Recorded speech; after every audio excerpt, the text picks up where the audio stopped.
stop. Oh, let me cut that off because I don't want no copyright issues.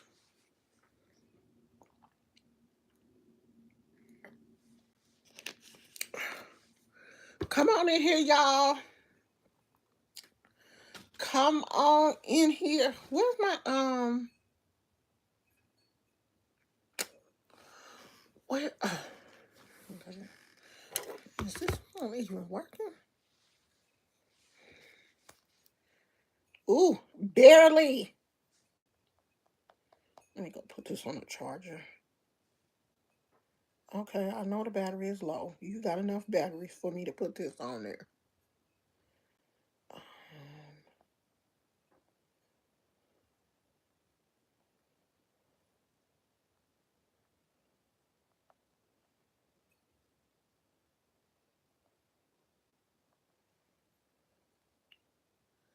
okay.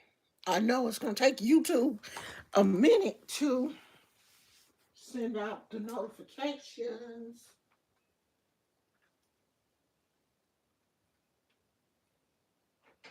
And charge that phone up.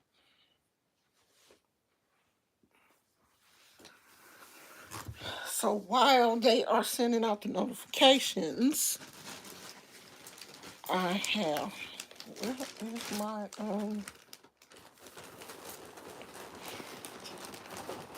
whew, this blanket.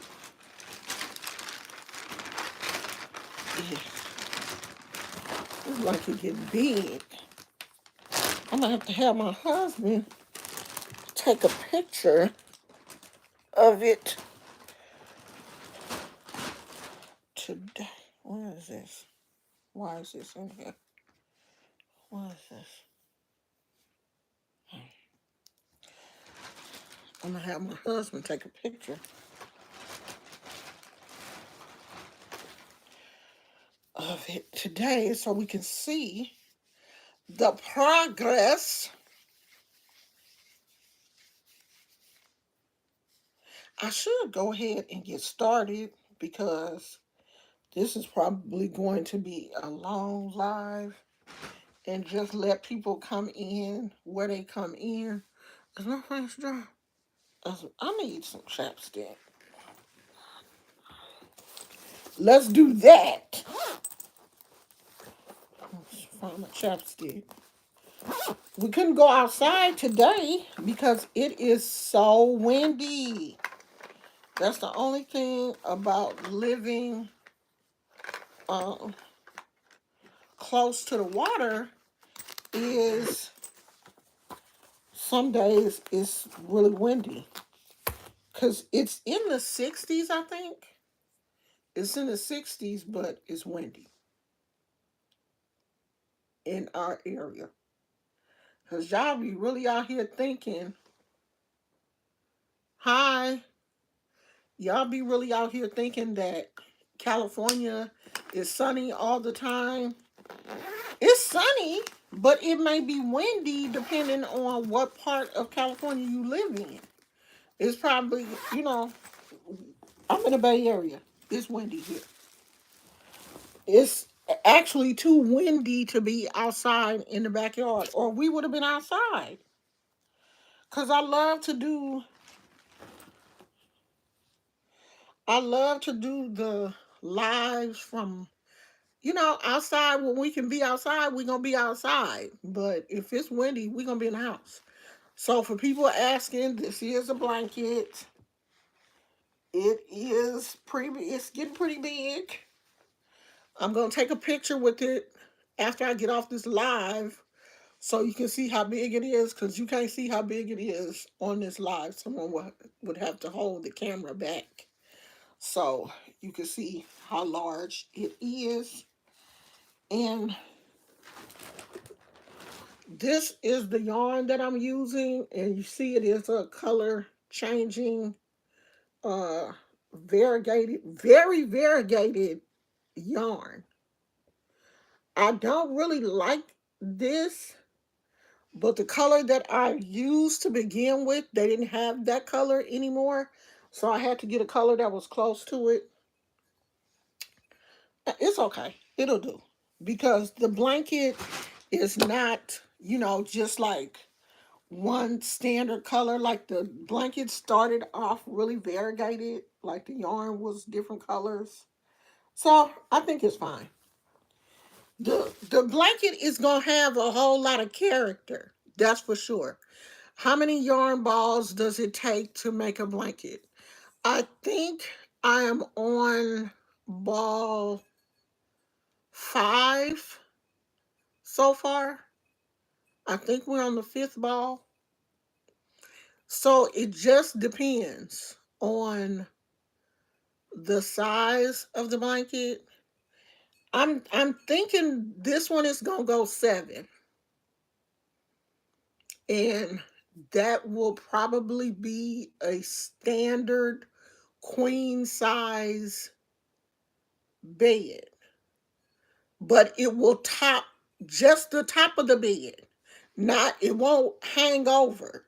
You know how your comforter hangs over the bed and covers the mattress? It won't do that. It'll just cover the top of the bed, and that's 7 balls. So if you want a blanket that covers a queen size bed that's going to lay over the mattress, we're talking 12, 14 balls of yarn.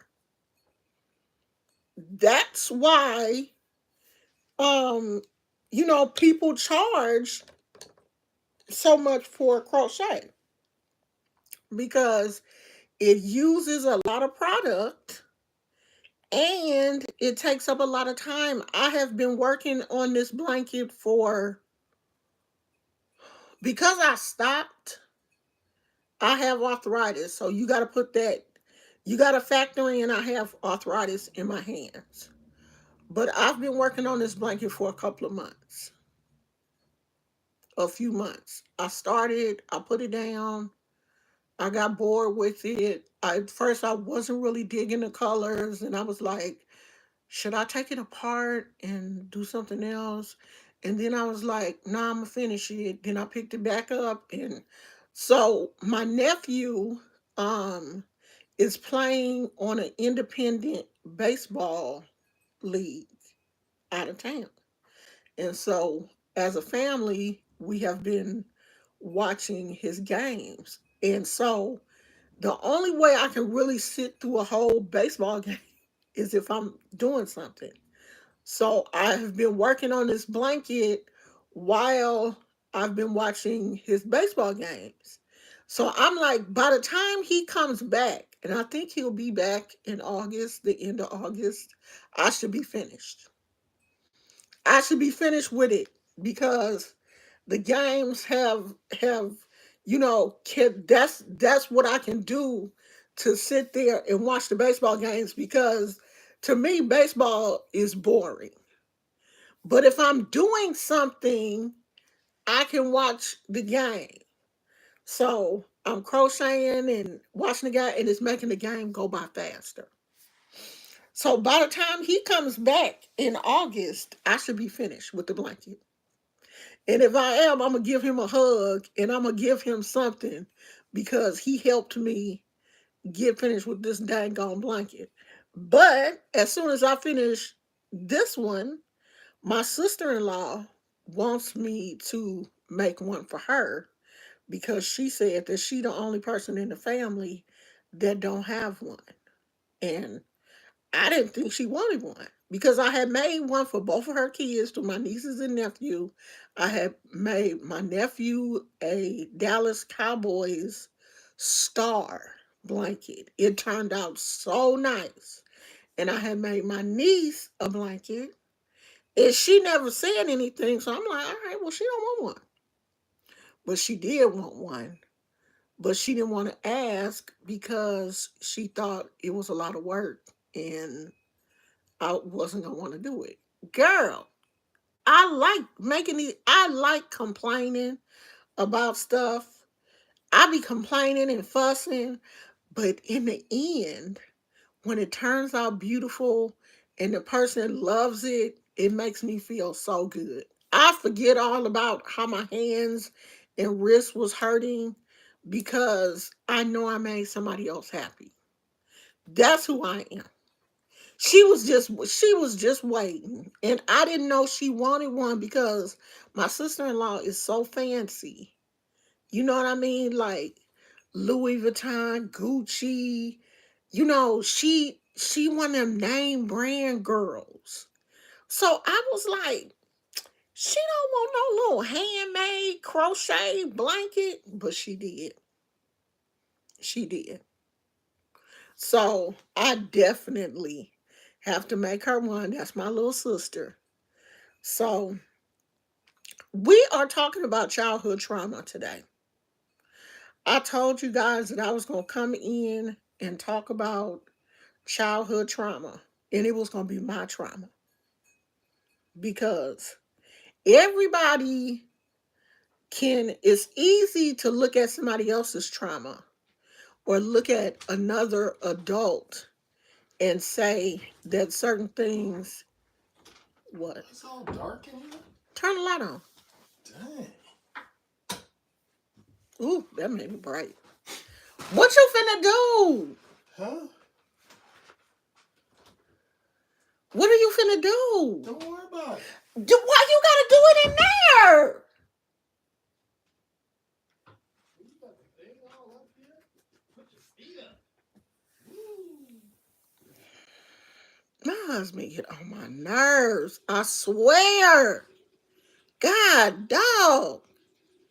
Okay, so we are going to talk about childhood trauma because I'm always looking at other people saying, especially adults saying, they acting out because of childhood trauma. But I ain't never told y'all about my childhood trauma. So we're going to talk about that. So I'm going to talk about what it was like for me as a child. My childhood. What my childhood was like. What was it like for little emotional? Let me tell you. So I was born to a high school student.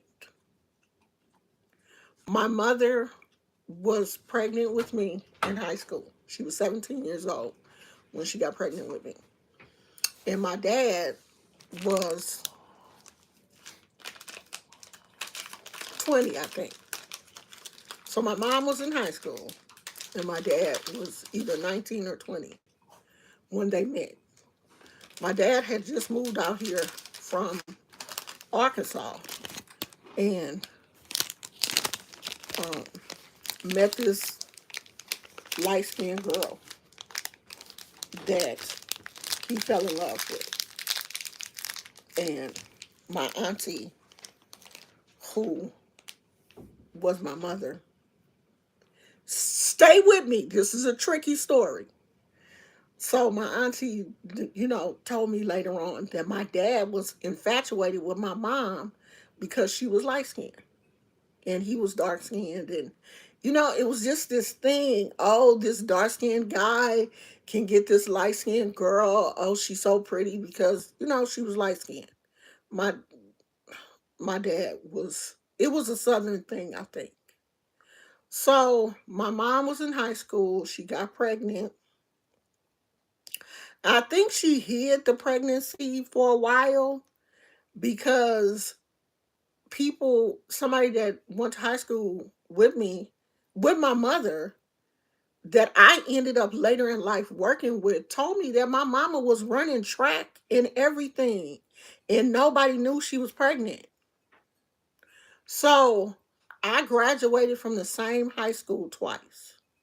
Once my mother across the stage with my mom in her belly, and then I graduated from that same high school and walked that stage by myself. So, mom pregnant had me when she had me. She graduated in June of 1964. She graduated from high school in June of 1964, and I was born in August. of that same year. So she had me right after she graduated from high school. Young, my dad was young. He was working like odd jobs, but he it's not like he had a career. And we're talking 1964, okay? So neither of them had a college education. We're talking two young black people in 1964. So flash forward 2 years later, my mother was pregnant again with my sister, and my father gets killed. Um, he got into an altercation with somebody and they stabbed him, and he didn't survive. And my mother was pregnant at the time. My little sister was born after my father's death, like some months after my father passed away. So, after the death of my father and my sister being born, it was just a lot of stress on my mother. My mother was young. She was 19 or 20. She was probably 20 at the time. And it was just a lot of like she was going through a lot. It was a lot of stress on her because I had started staying part-time with my aunt and uncle on my dad's side because my mama was so stressed out. She just, I don't know. It was a lot going on. And plus, the house that my mama was living in, my mother had like 10 brothers and sisters. It was just so, it was chaotic. It was just so much going on in the house where my mother was living that, I don't know, I guess my mom was just stressed out. And so my mother started drinking. My mom had started drinking and, just tripping because she had lost the love of her life. She had lost my dad. My dad had been killed. And so my mom was tripping. Like, who wouldn't? Alcohol became her coping mechanism. And I think my mother was drinking when she was pregnant with my little sister. But my little sister was born, and about 3 or 4 months after my little sister was born, she died of SIDS. My mother woke up one morning and my little sister was deceased. And my mother spiraled after that. She, she just got to the point where she couldn't take care of me. She just wasn't surviving. She was just drunk all the time. She couldn't even take care of herself. So she definitely couldn't take care of me. So I was basically at this point living with my uncle and aunt, and they lived on the corner house. Like I could walk to my mama where my mother was staying, because my mom was still staying with her mom and dad, with my grandparents. So I was living with my uncle and aunt the majority of the time. Like I would go and, visit my mom, but I really didn't want to stay with her because it was just too much shit going on over there. I liked it at my aunt uncle and aunt house because their house was clean. They, took care of me. They fed me and kept me clean. And, I had my own room. I didn't have to deal with all of the other people who were my aunts and uncles and cousins. But I didn't have to deal with all of that. It was just too much shit going on at my grandma's house. So my uncle and aunt were basically raising me, taking me to church, treat me basically like I was their child. So my mother got to the point where she was like, "Do y'all just want to keep her? Adopt her." Because my mom mind wasn't right.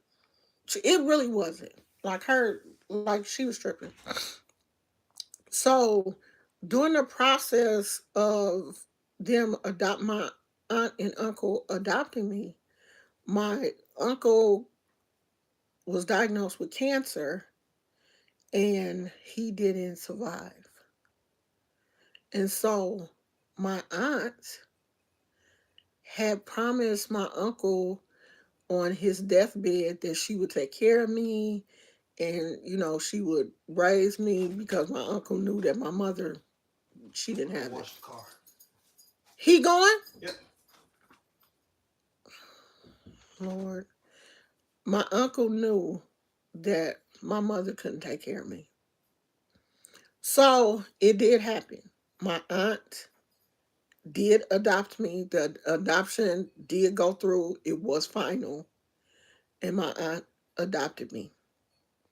So I was living, of course, full time with my aunt. I would see my mother. I was still seeing my mother on a regular basis. I was 5 at this time. When the adoption was final, I was 5 years old. I was in school, in school. What are you in preschool at 5 or kindergarten? I remember being in school. I remember I was in school because they changed my last name from Evans to Williams because that was my adopted father's last name was Williams. So they changed my last name, all of that. I understood that I was adopted. So all my life, I knew who my biological mother was. But of course, I didn't understand the whole story until I was older. I didn't understand that, she had problems with alcohol and all that kind of stuff until I was older. Like my mother hid that from me. Like she didn't want me to know the bad stuff about my mother until I was really old enough to process those things. So that's when I understood she was an alcoholic and she had all of these issues and stuff. My mother did go on to have other children. I do have 3 brothers that are younger than I am. Of course, we don't have the same father because my father, only me and my sister have the same dad, and he was killed when I was 2. So she went on to have other children. I don't have a relationship with them because the same thing that happened to me basically happened to them. One day, my mother decided that she was too stressed out to have children. And she had 3 children at the time. She had 3 boys. And she just was like, I'm overwhelmed. Forget these kids. And she walked out the front door leaving my 3 brothers to fend for themselves. And she was gone. They think she had been gone for 2 weeks before my oldest brother went to the neighbor to ask for some food and told them that, oh, my mama gone and we done ran out of food. They think she had been gone for 2 weeks. And I think my brother at the time may have been 8 or 9 years old.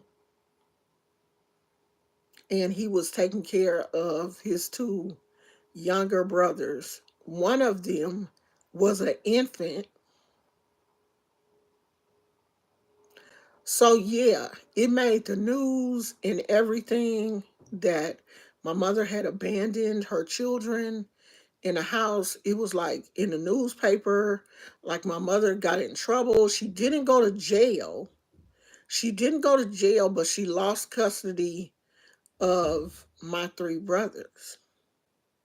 So they grew up with their grandmother on their dad's side, and I did not see them until they were adults. And we grew up in the same city. I never knew where they were. They grew up in East Oakland and I grew up in West Oakland. We grew up in the same city and I never knew it. I didn't have a clue where they were because I would ask my mother and she would always be like, "Oh, I don't know." Like sometimes I think she didn't want us to see each other. I don't know. I don't really know what that was about. But anyway,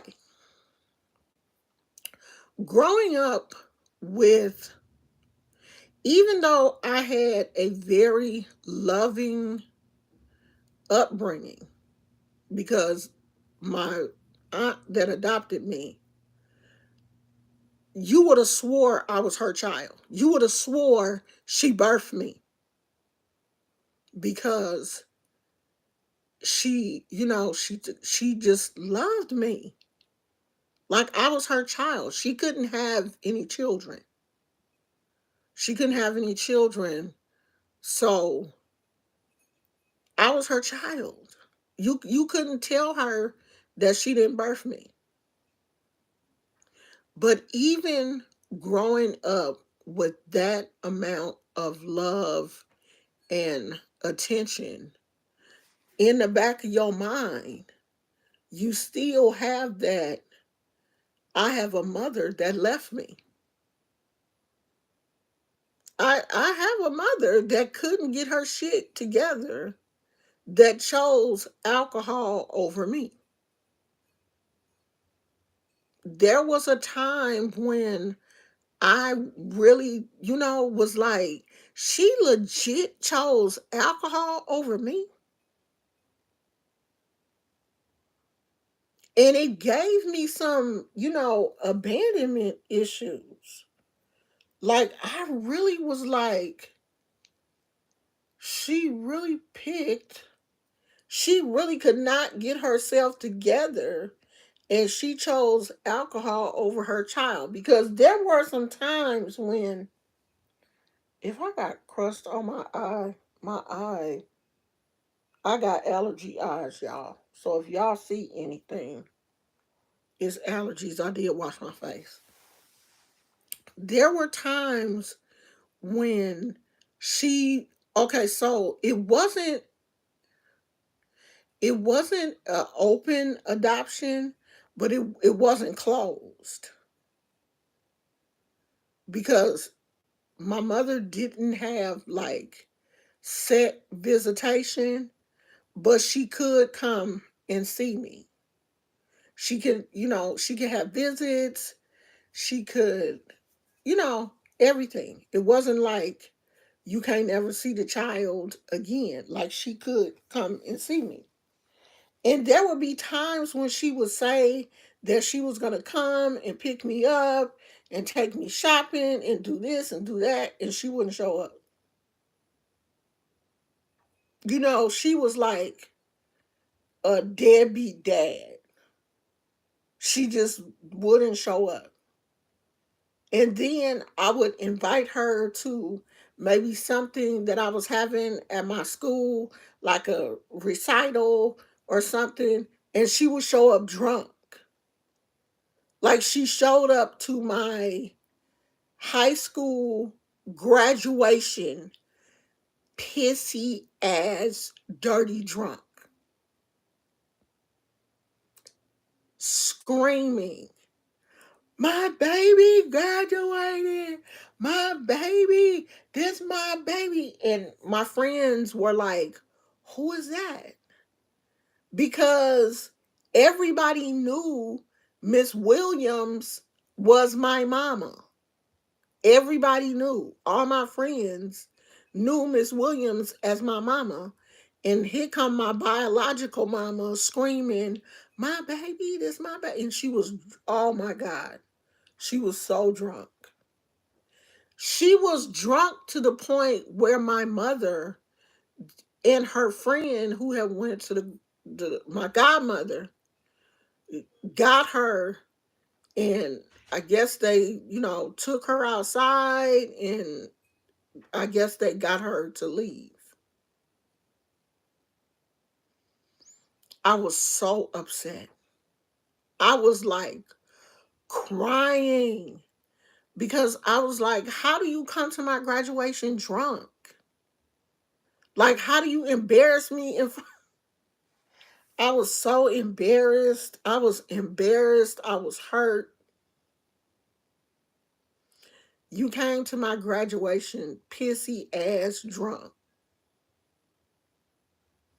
So, of course, the graduation went on. I survived. My mom, she did everything to try to get me to forget that even happened.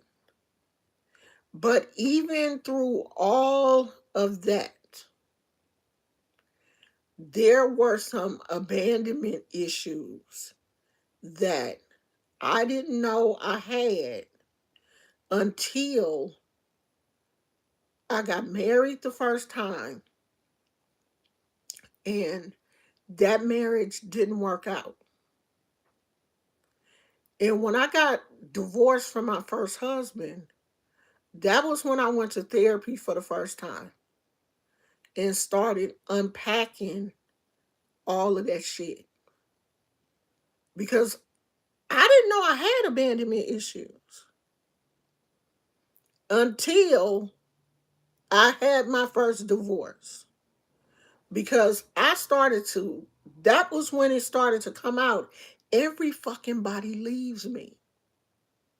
Even though I left my husband, I left his ass. He didn't leave me, I left him. But in my mind was telling me that everybody leaves me. No one wants to be with you. Your own mama didn't want you. That was when I had to start unpacking all of this stuff. And I'm telling you, if you don't unpack your trauma, you will carry it for the rest of your life. Nothing that happened to me as a baby, as a child, was my fault. All that shit was on my mama. All of it. But I didn't really understand that until I went to therapy. But abandonment issues are real. We will make up in our mind that nobody is going to stay with us. It don't make no sense to have a relationship because he ain't going to stay with you anyway. Things that happened between me and my husband, my first husband, that was not my fault. He was a cheater and an alcoholic. He cheated on me. And he was a drunk. And I learned my lesson about alcoholics. Dealing with a husband that drank put me in a position to not want to mess with men after that. If I even sniffed that you drank too much, I would not be with you. Because I never wanted to be with another alcoholic. I realized how alcoholism can destroy a family. Because it destroyed mine. If my mom hadn't been an alcoholic, she would have been able to keep all her kids. But she was an alcoholic. And she couldn't take care of us. My mother passed away. She was still drinking. She was still drinking. She wasn't drinking as much, but she was still drinking. She would call me and be like, "Hey, can you come by and take me to the store?" And she would lie and say that she needs to get some groceries, because she know if she say, "Hey, I need to get some groceries, can you come by and help me?" I would be like, "Yeah, I'll come by." And as soon as I went by to take her to get the groceries, she would be like, "Oh, can you take me to the liquor store?" "No, I can't. I'm not taking you to the liquor store. You're going to have to find somebody else to do that. Now, I'll take you to get your groceries, but I'm not taking you to the liquor store. I'll take you to get your cigarettes, but I'm not taking you to get no liquor, because that's what messed you up in the first place. If you hadn't been drinking, you would have been able to take care of your kids." And I know my mother, I know deep down in her heart, she regretted a lot of things that happened. And I know a lot of things that happened to her because she was hurt. You lost the love of your life, and then months later, you lost your child.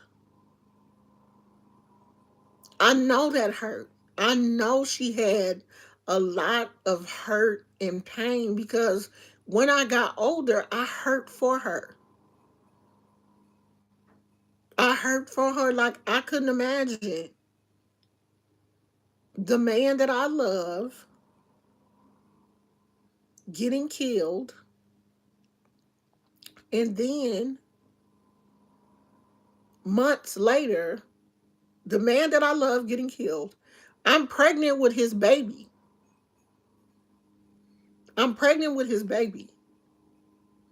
And then months later, that baby is born, and they said my sister looked just like him.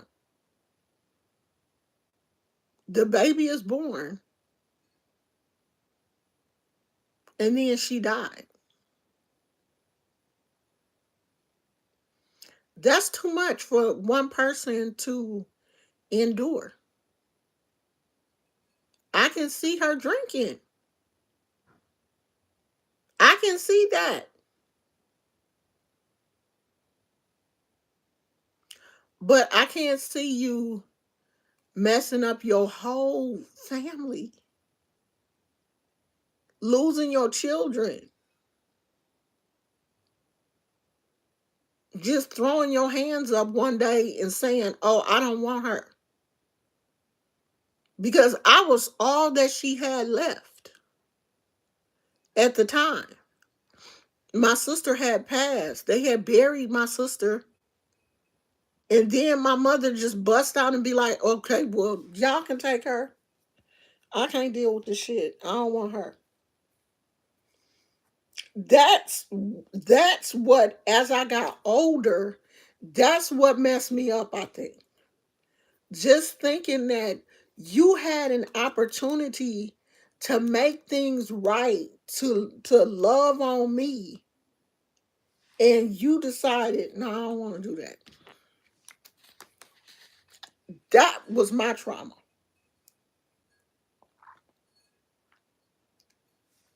That was my trauma right there. That was it. That was what I held on to. And as I got a little older, I started to harbor some anger around that, to the point where it was a period of time that I didn't even talk to my mother. I didn't even speak to her. Like, she didn't have my phone number. I didn't have hers. I wasn't looking for her ass. I don't think I spoke. It was a period of time. I don't think I spoke to her until after I had my first child. So I was like in my 20s. So from high school to like 22, I didn't speak to my mom. After after the debacle at my graduation, I didn't speak to her. until I was 22 years old and I had my baby. And I took my baby over there to see her and told her that she was a grandmother. So, of course, by this time, I'm married. I have a husband.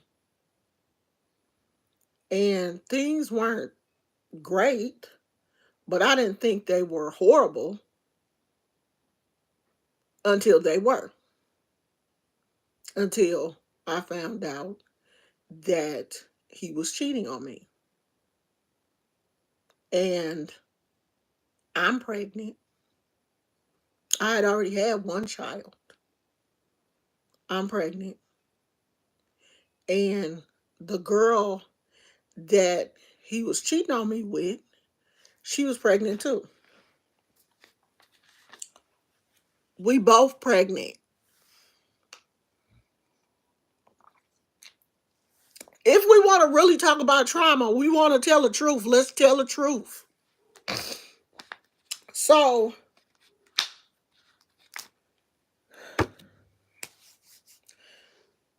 the girl, the other young lady, filed for child support. And the papers came to the house. And I opened them. And it was like child support for unborn child. I didn't even know you could file child support for an unborn child. I didn't even know that. But anyway, that was when I found out that my husband was expecting another child. So my baby was born in April, and the other child was born in November of the same year. So December, I filed for divorce because I can't stay with you. You gonna have to stay with her. I can't stay with you. So we started having a lot of issues. The girl, well, the young lady was calling the house and, just being shady, you know, just being very shady. And we separated, me and my husband, me and my ex-husband, we separated and I did file for a divorce. So, of course, it didn't even work out with them at all. They they were never in a relationship. And I'm finna spill all the tea. Not only were they not in a relationship, she turned out to be a crackhead. And the child that they had together, who is the same age as my youngest son, was she ended up losing her kids. And my ex-husband, who was the kid's father, wouldn't even take custody of the child, and he ended up going into foster care. So he was adopted by some white couple here in the Bay Area, and they like put him in private school, and he had this really good private school education. I mean, smart kid. He ended up going to UC Davis, scholarships, all of this straight out of high school. Get to UC Davis, get into an altercation with his roommate at UC Davis and killed his roommate his freshman year of college with a skateboard.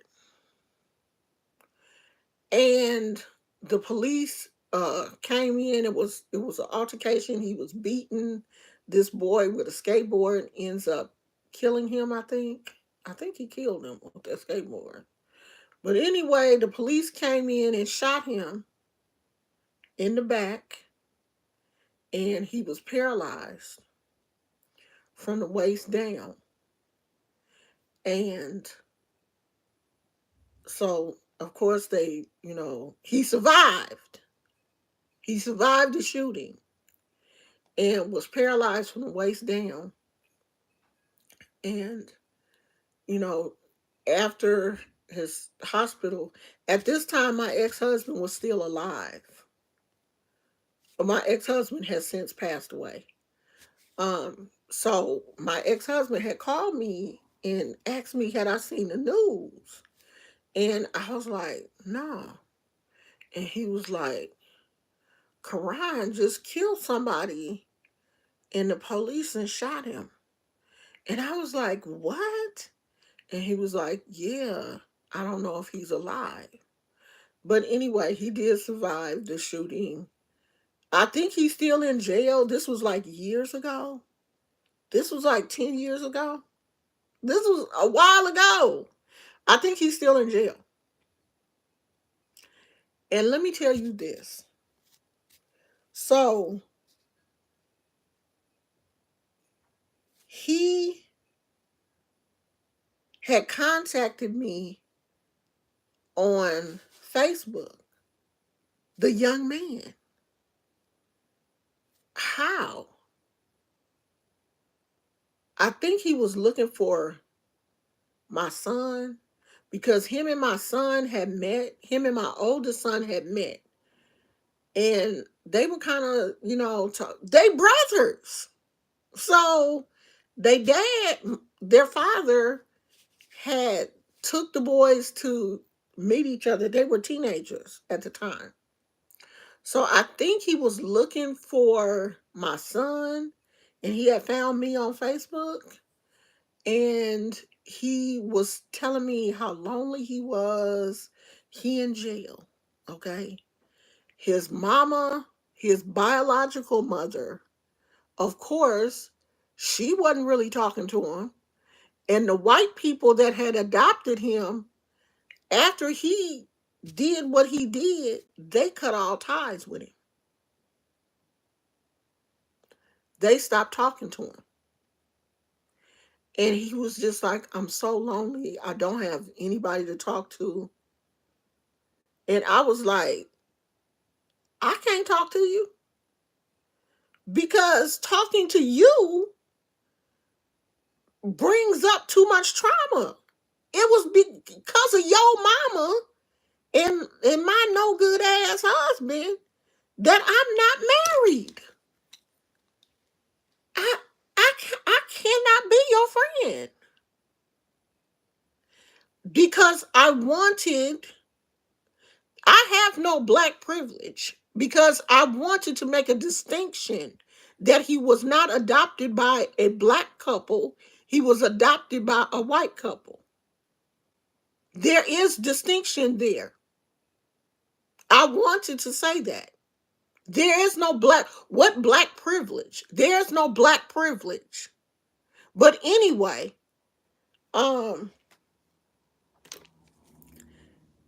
he wanted to be my friend. He wanted me to talk to him. He wanted to have somebody to talk to. And I just couldn't do it. I could not be that person. And I was telling my son, I said, your brother, that is your brother at the end of the day.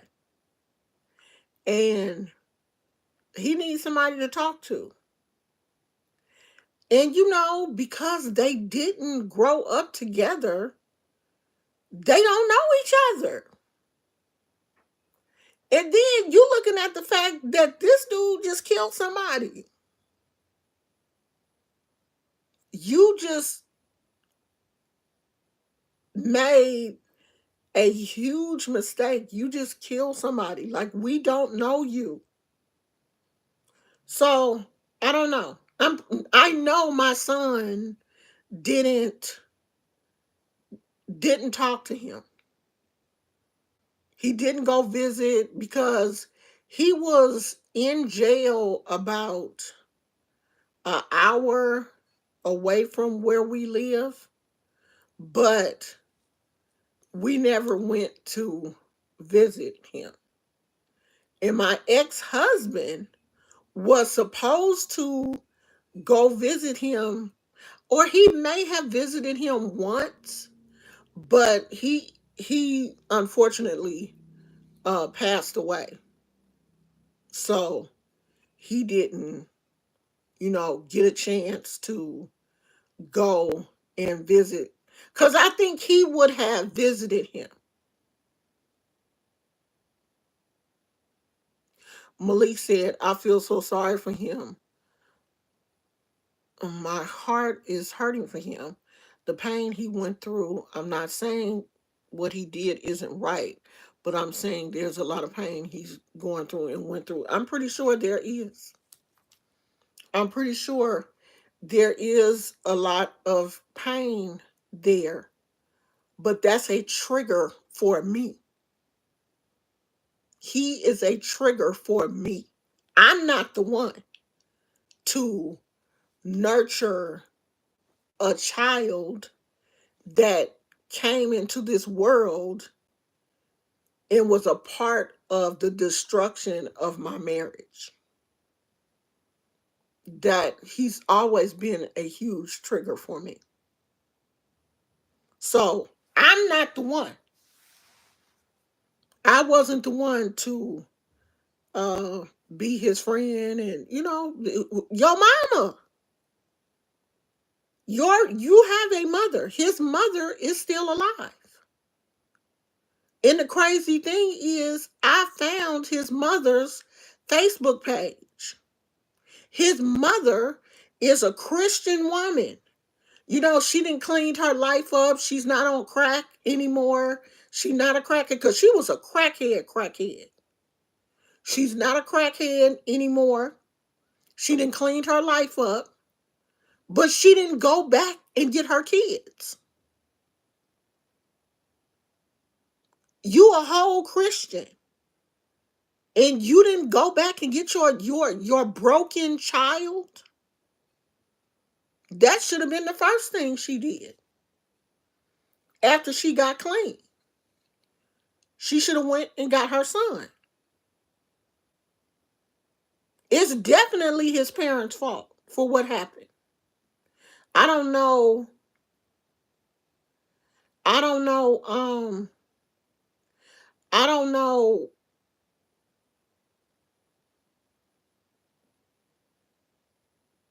I don't know.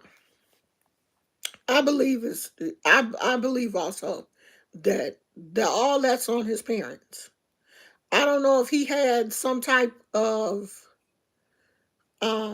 if he had anger issues or what. I don't know what caused the fight that he had with his roommate to cause him to hit his roommate with a wooden skateboard. He hit his roommate in the head with a wooden skateboard. And I don't know if that first lick killed him or he hit him multiple times. I didn't read I didn't find any of the court documents. I didn't go looking for none of that shit. I just know he went to jail, and I think he's still in jail. So I don't know, how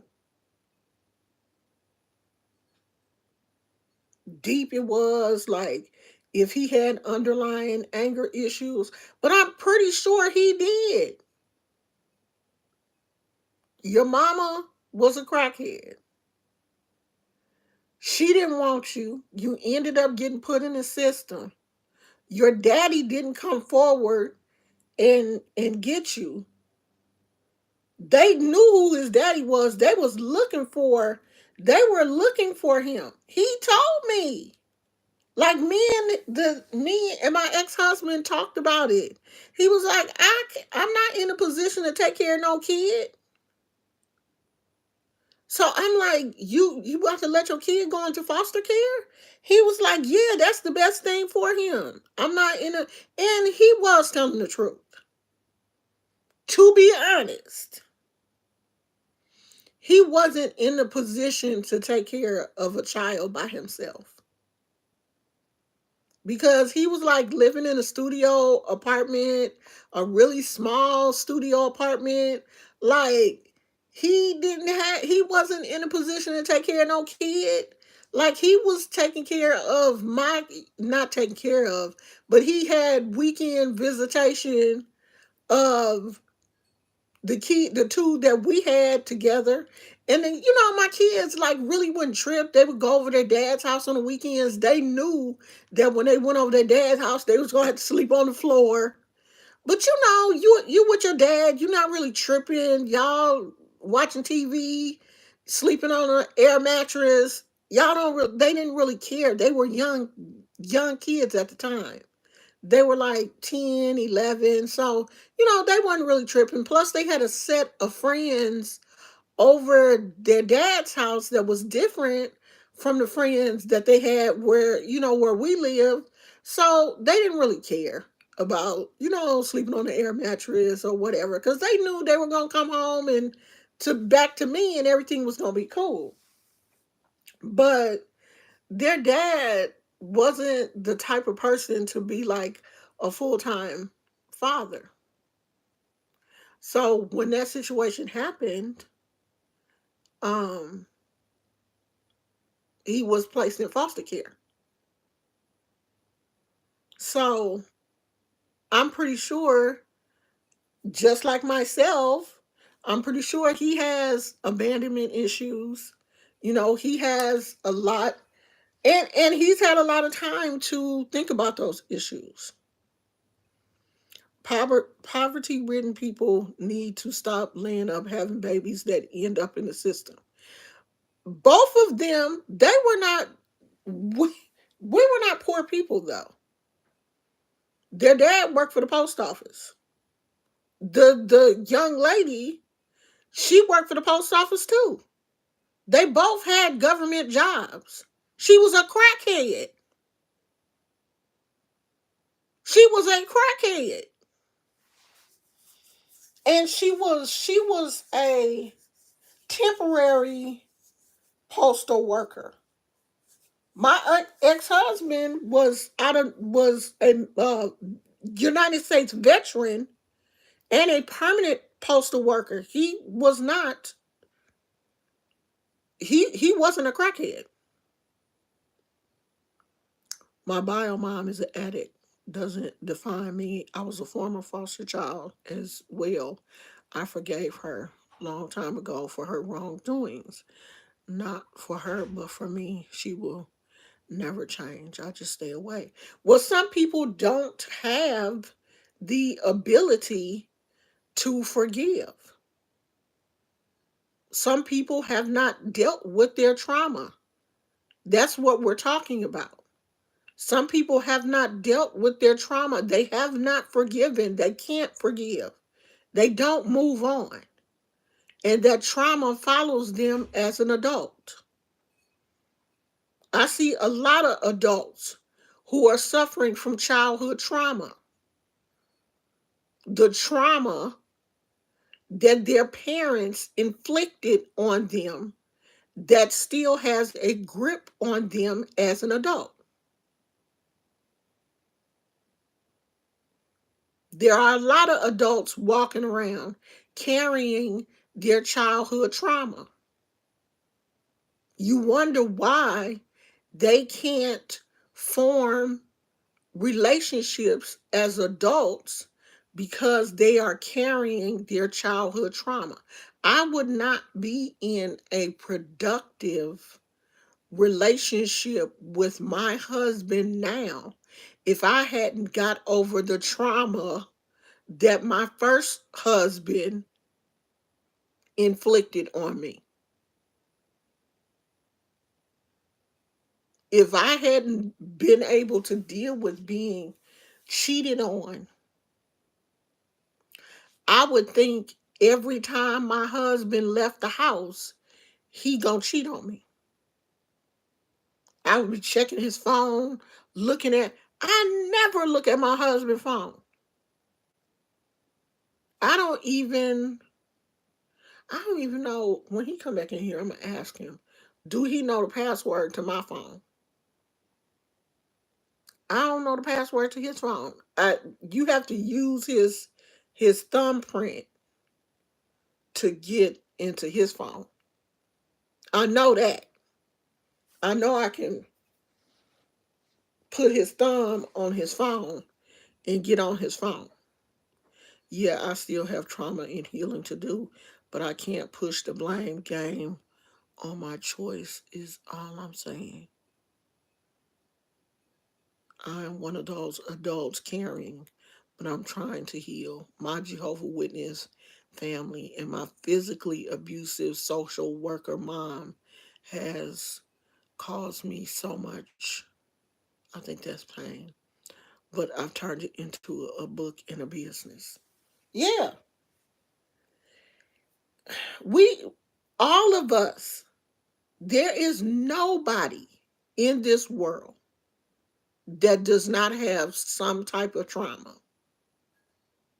All of us do. Ain't none of us gonna walk out of this life unscathed or unhurt.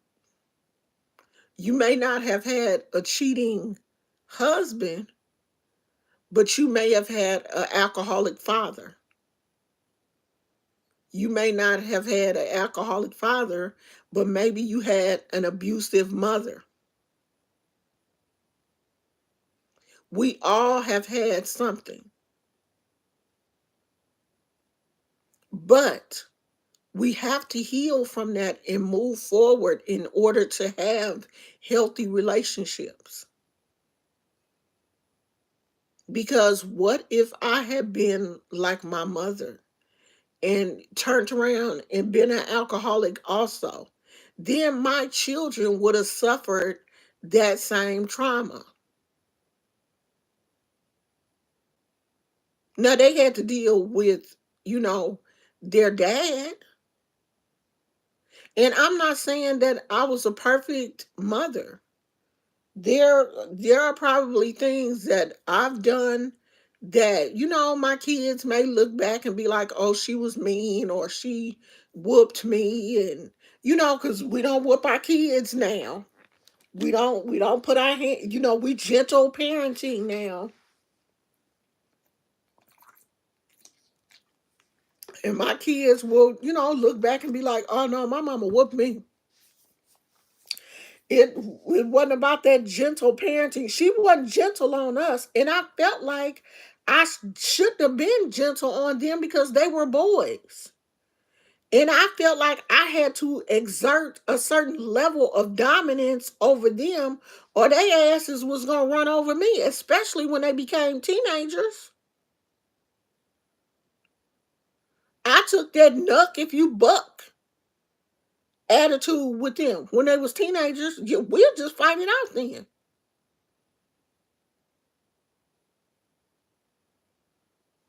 Now I didn't abuse them, but I wasn't gonna let you run over me. Cause I just felt like these, they're boys, they gonna try me. Because they were teenagers, they got taller than me super quick.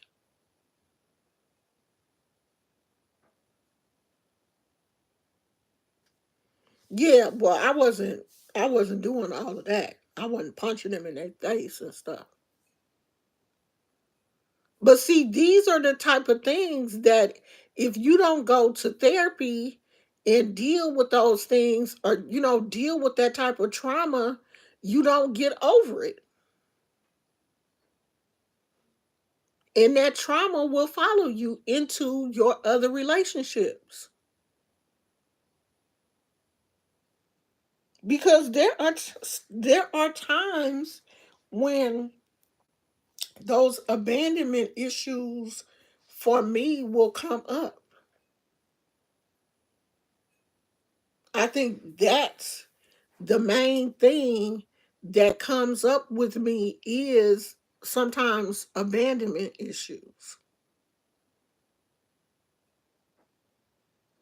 because I was never abused as a child. Like my mother, even though she was alcoholic, she didn't abuse me. And I think she didn't have that time to abuse me because I spent so much time with my aunt. Probably if I had been with her more, it may have been some abuse there, but she didn't have the opportunity to abuse me because I wasn't there. And my aunt that adopted me, there was no abuse in that home. She didn't drink, she didn't smoke. She was, a very church um going woman. Like I grew up in the church, very strict um household. So there was no abuse there.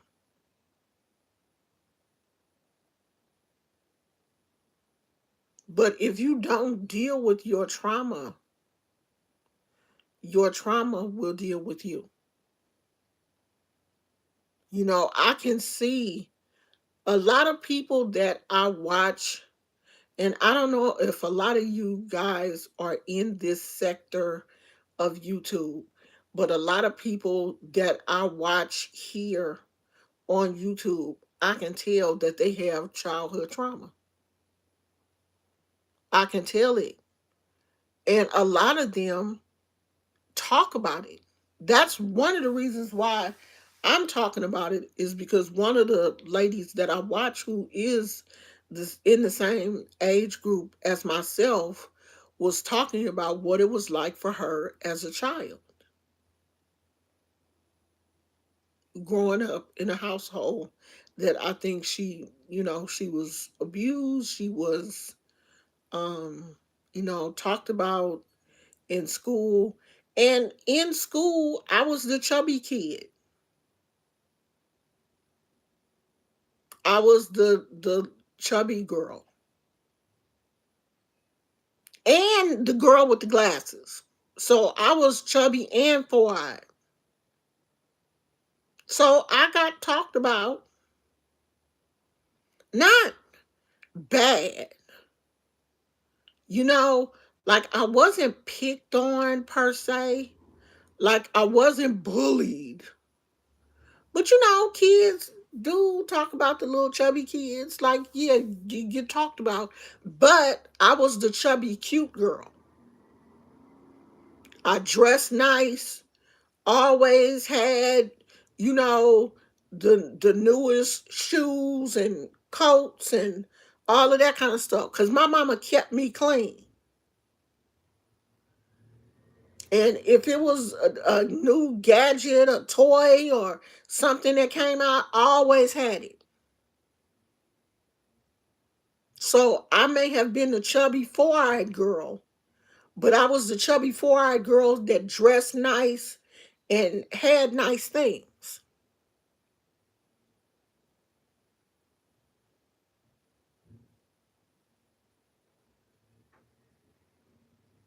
Yeah, see, Malik, I'm really hoping that you have had some therapy to deal with that because that's a lot. That's a lot to process. And people who have dealt with that type of abuse have a hard time in relationships. It's said that a lot of children that were abused go on to abuse their children, that they keep that cycle going. And if you have not had any type of therapy or anything to help you deal with that type of abuse, you will keep it going. You will do the same thing. You because that's what you know.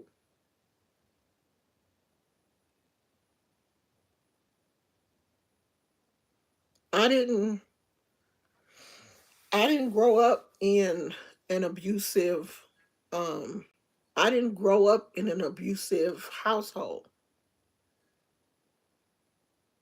And I thank God that I didn't.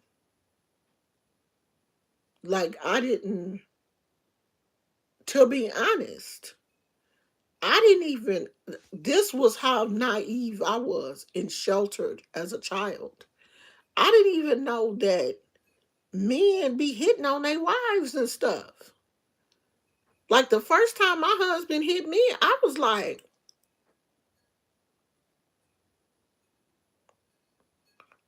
men be hitting their wives? I was so through with my ex-husband because you gonna hit me and cheat on me? Hell no. Mm-mm. I had to get rid of him. No, we not gonna do that. You gonna hit me and cheat?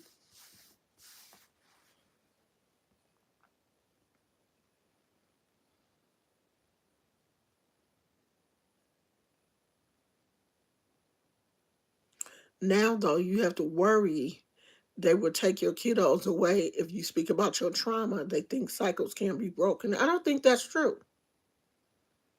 If you go to therapy and you're speaking about your trauma, they can't take your kids away for trying to heal yourself. A lot of social services want the parents to go through therapy. Some of them will even mandate you go through therapy to help you get your children back. I've worked in the system and I've seen a lot of parents be mandated to go to therapy, to go to anger management, to go to therapy because they know that they got issues. They're not going to take your kids if you go to therapy. They want you to go to therapy. Cause I know my oldest son. I think my oldest son was mandated to go to anger management. Cause him and his baby mama was having some issues, and he had to finish this anger management course. It had nothing to do with the children. That has to do with you. The court system. I mean, yeah, there are sometimes the court system will get involved and mess up things, but that's not the design for the court system. They really do want these kids to stay with their parents. And you got to look at some of these situations. The kids should not be with the parents. If the parents is smoking crack, the kids should not be there. And that's not the system's fault. That's the parents' fault. You're a crackhead. You don't need your kids. That has nothing to do with the system. But people be quick to blame them. Why take the kids at all, though? Kids are the only reason some parents keep it moving. Parenting classes and anger management is totally different than one-on-one therapy. All depends on your therapist. Why would you leave kids in a household with parents who are crackheads and not taking care of them? What sense does that make? You leave a child in the house with a mother who is a crackhead, who is smoking crack and not taking care of her children? No, you remove the kids from that household to place them with somewhere where at least the social worker is going to come in and check to make sure that they're eating and being taken care of.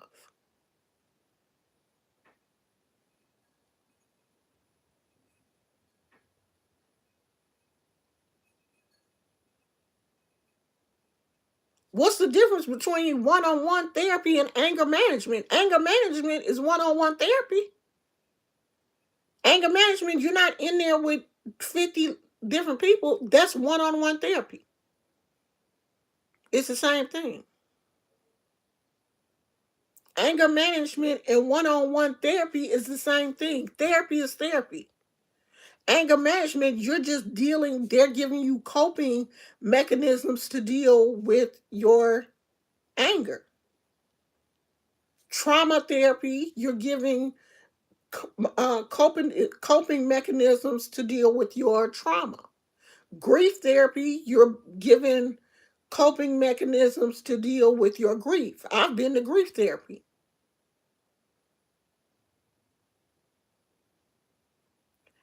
Court ordered, you still going to therapy.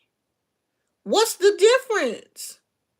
One-on-one therapy is weekly or monthly. Anger management is normally court ordered. You're still going to therapy once a week or twice a week. It doesn't matter that it's court ordered. It doesn't matter how you're going there. You're still going to therapy. That doesn't make any sense.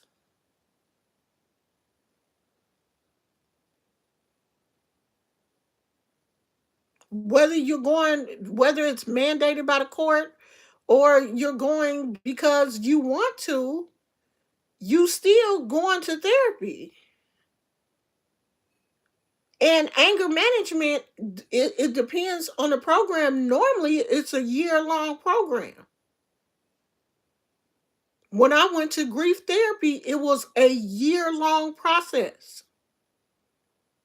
I went to grief therapy for an entire year. So it's the same thing. It wasn't mandated by the court that I go to therapy. It was voluntary, but it's the same thing. You can go to anger management voluntarily. Anger management doesn't have to be mandated by the court. You can go to anger management voluntarily. You can have enough intelligence to say, I'm having some issues with my anger. I should go to therapy. Just like I said, I'm having some issues with my grief after the death of my mother. And I went to therapy. Same thing. I don't know why you retracting all your messages. That's you can leave them up there. That makes no sense. You don't have to retract your statements.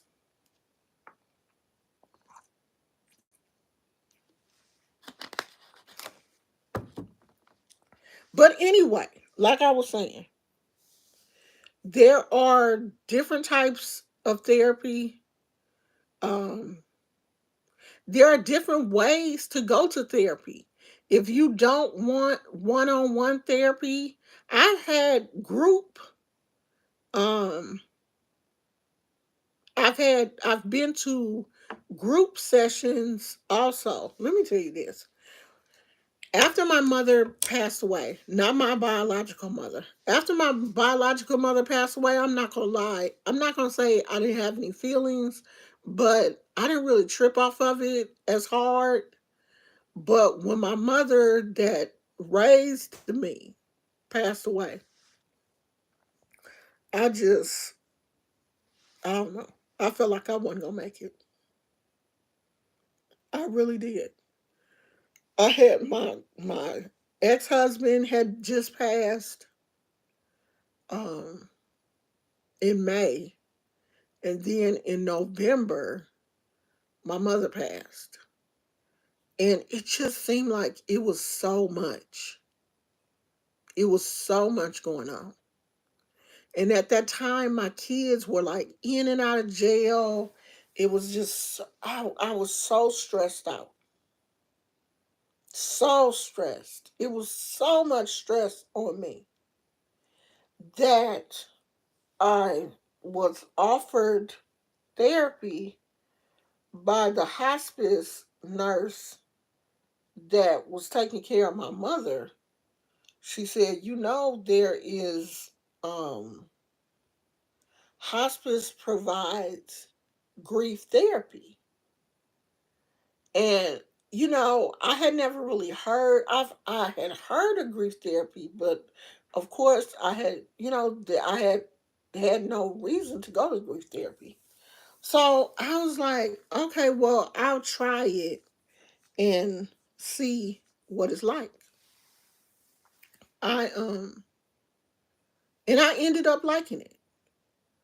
So in that package, you had weekly one-on-one sessions, and then you could go to the after you finish so many one-on-one sessions, you could go to group therapy. And the group that I chose was women who had lost their mothers because I had lost my mom. So this I went to the group meeting, but I didn't like it. I didn't I didn't like the group. It was just too heavy. It was just, like a lot of the women hadn't processed the deaths of their mother, and it was just too heavy for me. To see other people who felt like me and were in the pain that I was in was just too much. I hadn't healed enough to be able to sit in a room with 12 other people who are hurting as much as me. I don't even know if I could do it now because that's it's losing my mama was the worst thing that has happened. And I just can't sit and listen to other people tell their stories of how much they loved their mother and how painful it is to live without her. So I didn't go back to the group sessions, but I did go back to the one-on-ones. The one-on-ones I enjoyed because, just like talking about,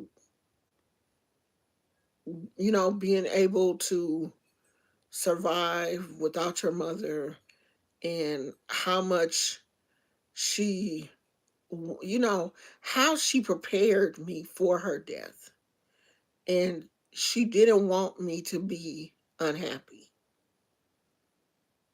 She wanted me to live and, you know, live my life because I was, I think, in my late 40s when she passed.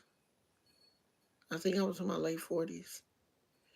And I had to be close to 50, like probably 48 or something. Um, she just wanted me to be happy. And I know that she wouldn't have wanted me to, you know, live my life worrying about her when she gone. And it took me a while. It took me a while to be happy, and I'm really grateful that right before my mother passed, me and my husband got back together right before my mother passed. We we had connected on Facebook, And, we had started talking, and I was telling him, my mom is sick and it don't look good. And he was just there for me. Like we had just got back to just started talking. And, that was one of the things that I told him up front is, I'm taking care of my mom right now. She is my priority. She's sick. She's in a nursing home, and, things don't look great. And he was just there for me, which, I will be forever grateful for, because I believe that God puts people in certain places to help you when you really need them. Because I was who was there for my mother when her husband passed. And she always told me, you know, I put everything I had into you. If I didn't have you, when she used to call my dad Sugar, when Sugar passed, I don't know if I would have made it. But I had you, and I put all my love into you, and I was able to survive. And that's how I feel about my husband. Even though I had my kids, but my kids they was doing, they was in their 20s. They was having kids and living their own life. But at the time, he was my boyfriend. And he kept me grounded. He was a distraction, and he was something to love on after feeling like I had lost everything. Yeah, Brandy, that's losing your mother is that it's a big one. And I lost my mother in 2011, and it still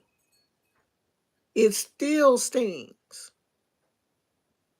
You if you was close, because me and my mama was close. We was My mama called me telling me who the won Jeopardy, and she calling me to tell me what's going on in the Bay Area, who got shot, who got. How they out there doing so and so. Ooh, don't eat the lettuce because it's contaminated. That was my mother. We calling each other 4 and 5 times a day. Yes, I miss that. I miss her so much. Sometimes when my husband goes to work and it's just me and Gizmo at the house, my in-laws, we live with my in-laws. My in-laws are here. They in their 80s. They not like kicking it with me. My father-in-law be out there watching, sports and stuff. And I'm not into sports. Sometimes I'll sit, now that my nephew is playing baseball for an independent baseball team, and his games are being broadcast on YouTube. So that has brought all of us together. So we all sit and watch the games in the evening. And I do love that. But it ain't nothing like your mama. When my mama at Rolling Hills, Brandy, you live out here? My mama is at Rolling Hills. Where you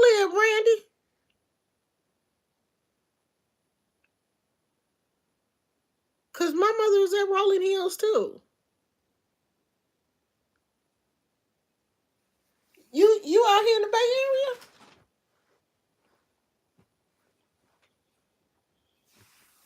Because my mom at Rolling Hills, my husband, his grandmother's at Rolling Hills.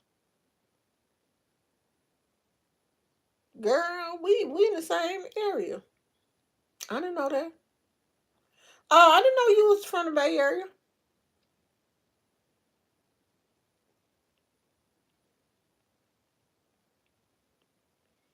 I'm out in Contra Costa. As a matter of fact, I don't live that far.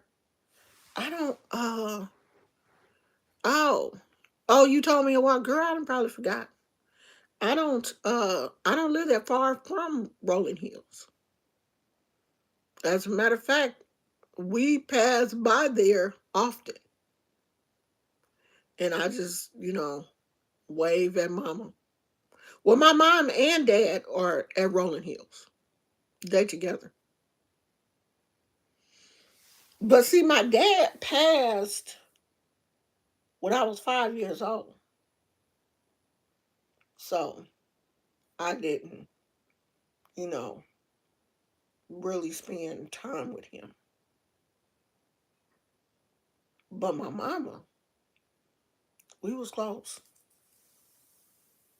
Oh, you live by Kennedy High? Oh, okay. Yeah, we don't live that far from each other. I'm in Hercules. Hi, Cameo. I'm in Hercules. Hercules, Hercules. But that's Kennedy High. That ain't far.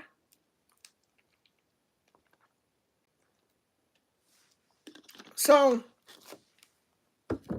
I appreciate the fact that. Oh, thank you, Cameo. I appreciate the fact that the um, company that the hospice company did have that. I'm having a great day. The hospice company did have that service for therapy. I really, really appreciate that. And I'm so glad that I took advantage of it. I am a person that will always tell people how important therapy is. Because us in the Black community, we were raised to keep a lot of things. What goes on in the house stays in the house. And that does not help us. That, as a matter of fact, hinders us. You got to tell somebody what's going on in order to get help. If you don't get therapy, that's why a lot of us have hard times, forming relationships. We don't know how our minds work. We don't know when our minds develop.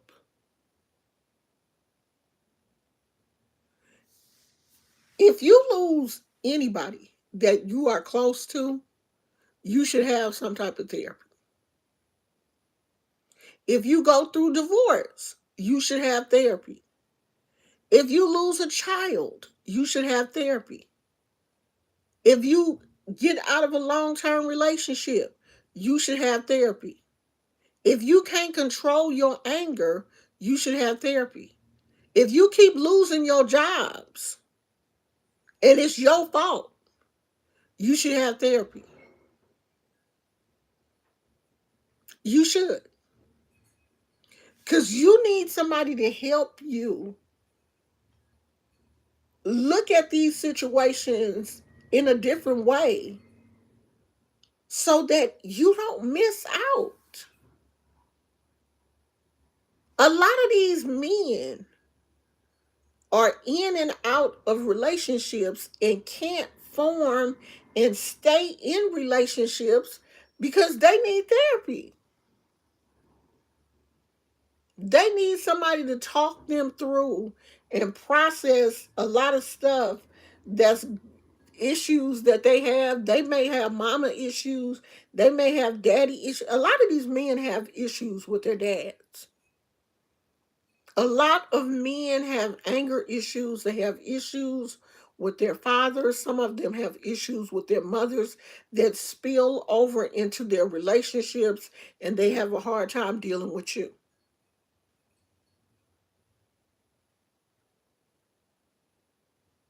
Yeah. And then, right, Phoenix, and then they go on to hurt us because they can't process that. They don't know how to deal with that anger, and they take that anger out on us. My first husband, he did that. He was angry, he would drink, and alcohol and an anger issue, or drugs and anger issues, they don't mix. These men will hurt you, and it don't have nothing to do with you. My first husband, after we got a divorce, it was like he was getting ready to die, child. I don't want to say on his deathbed because it was before he actually died, but he apologized to me for a lot of stuff and was real honest about, the things that we went through was his fault. Because, at first I was like, well, am I not a good wife? Was I doing things wrong? No, he was a raging alcoholic. He was an alcoholic with anger issues. He had unresolved childhood trauma. That had nothing to do with me. Because if you don't, y'all hear my wind chime? I put the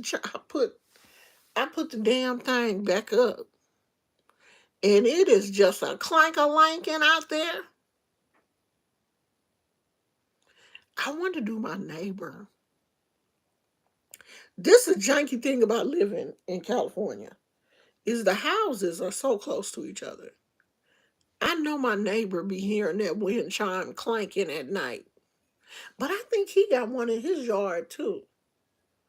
Do wind chimes be bothering your neighbors and stuff? Like, cause I swear to God, one night that thing, I had my bathroom window open, and that thing got on my nerves so bad. I went out there and took it down and put it on the ground because the wind was blowing and it was clank-a-lanking out there. I was like, let me go get this damn wind chime. But I wonder, do it be bothering the neighbor? He ain't never said nothing. Do y'all got neighbors that's got wind chimes? Because I like them in my garden.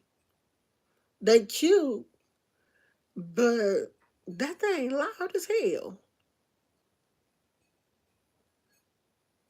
Y'all hear it?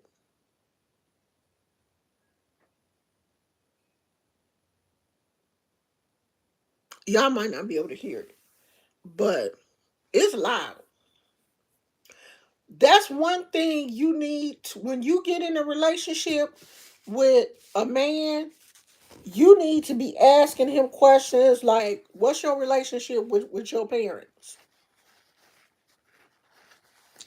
How did you grow up?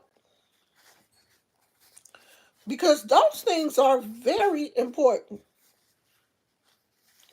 Because you get somebody who, and in it, it's a lot of people whose parents were crackheads. You know, my mom was a crackhead, so I live with my grandma raised me. It's a lot of people whose grandparents raised them because, their dad was in jail, or the mom was a crackhead, or the dad was a crackhead and the mom was in jail. I don't want to say all men are in jail. Women can't go to jail because there's a lot of women in jail too. the dad, you know, I'm just say, because I don't want the men to be like, oh, you always say the men in jail. The mama in jail, the dad a crackhead. So the grandma and grandpa raised them, or the grandma raised them. Those That young man is going to have some issues. He's probably going to have some abandonment issues, some anger issues, and you want to know those things. You want to know what am I going what am I coming up against? I was never I never did drugs. I never did nothing stronger than weed. And I'm not gonna say I never drank, because I did go through a period where I went through a period where I started drinking a little bit more than um what I thought was good for me. And then I stopped drinking altogether. Like, I just stopped drinking. And now I barely drink. My husband barely drinks. Like, we are, two people that don't do nothing. Like, the job that my husband has now, they do random drug tests on him. So he can't do nothing.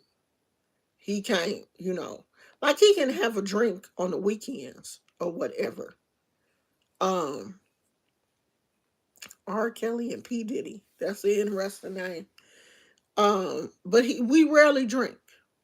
But I want to be a connoisseur of, like, fine alcohol.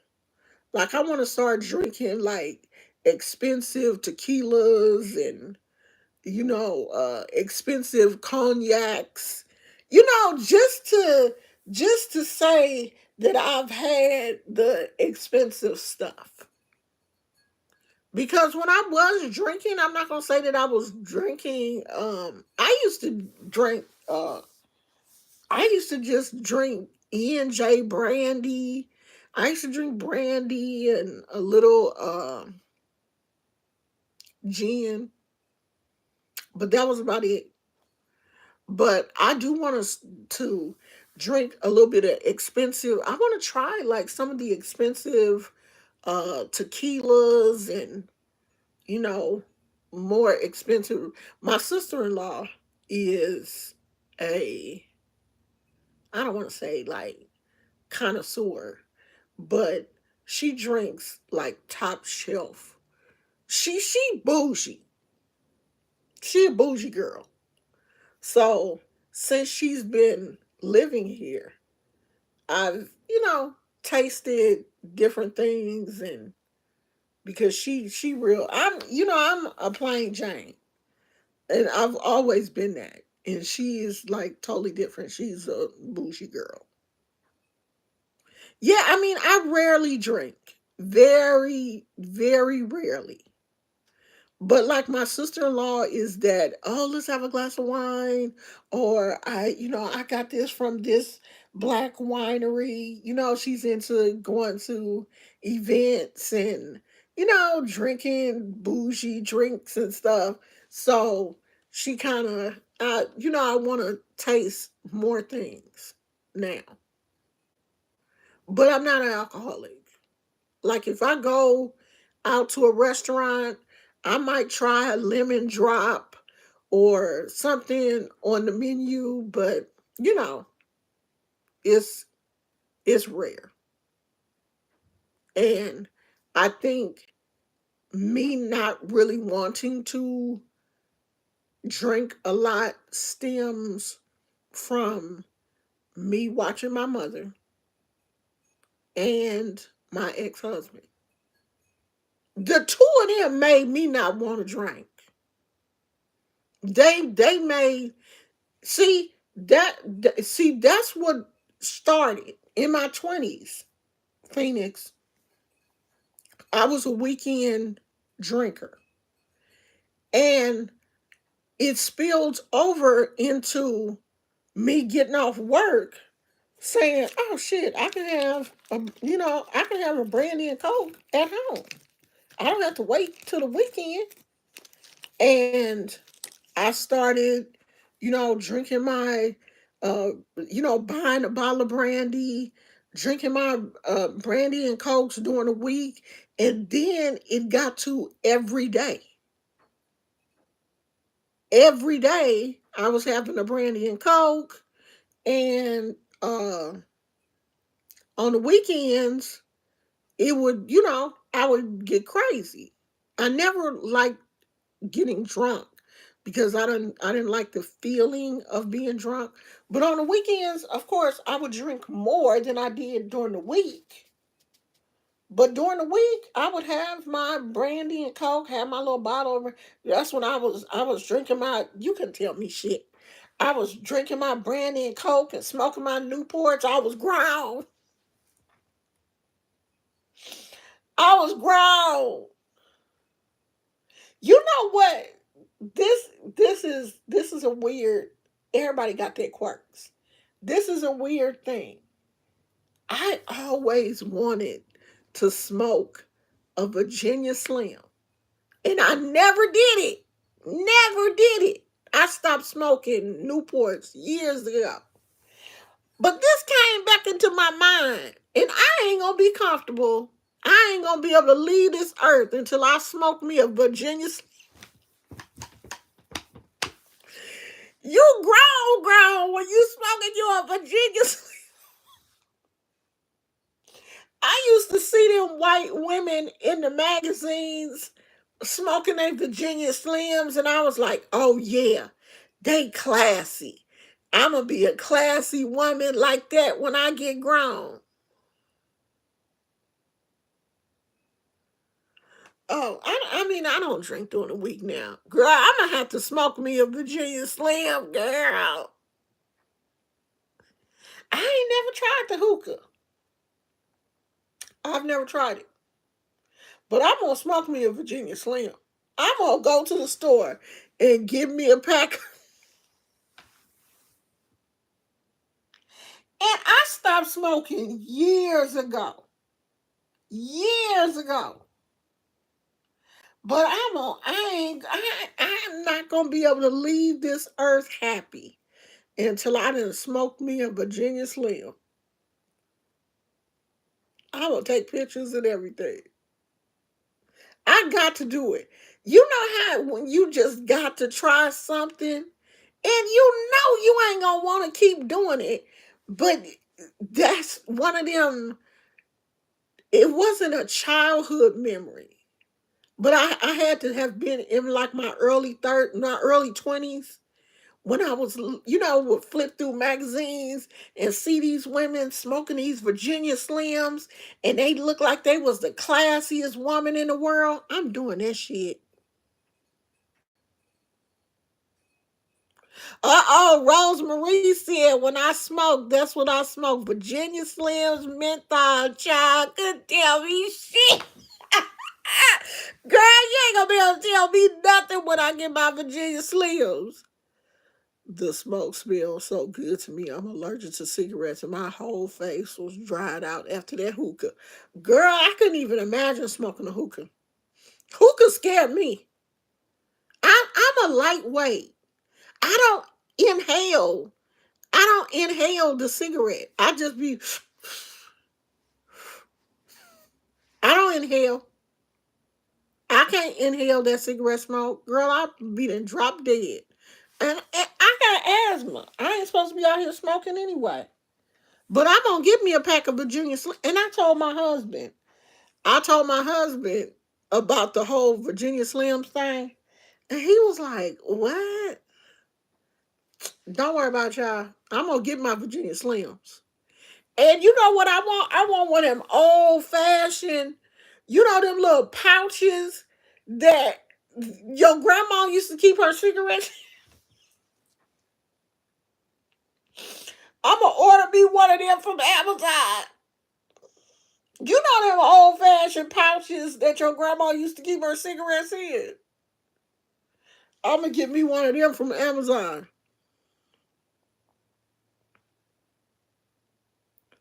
It tastes like grape bubble. The hookah did. Girl, I'm scared of them hookahs though. You know they don't have a lot of unless it's not places that I go to.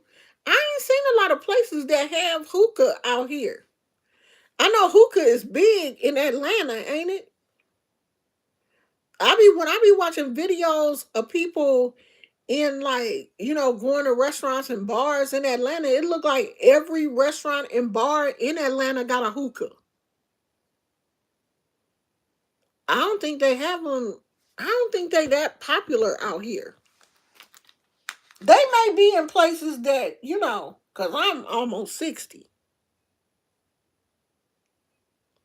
So maybe I just don't know where I'm gonna ask my son, do he cause he be going out to bars and stuff. Do you be doing the hookah? Because he smoke. You think it make people feel fancy? I don't know. I'm gonna ask him. Do he go out to like where is the hookah bars in the Bay Area? I'm pretty sure they have them somewhere. I just don't know where they at. But I don't go out though. I don't go to like me and my husband. We don't go to bars.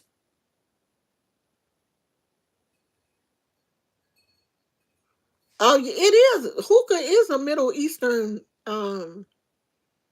It's a Middle Eastern thing, right? Didn't it come over here from the Middle East? Like it was introduced to us from like Middle Eastern people. I'm gonna ask them, do they have like is it a hookah bar? I've been trying to read this book for the longest.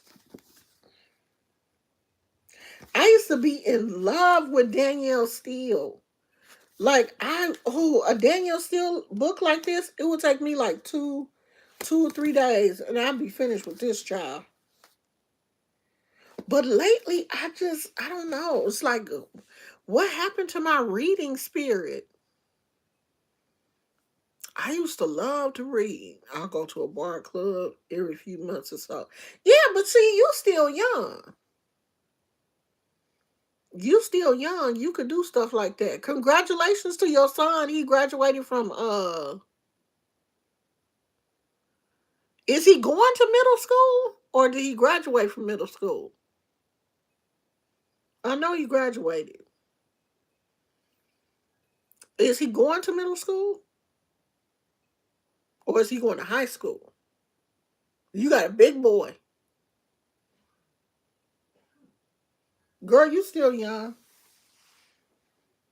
Anything under 50 is young.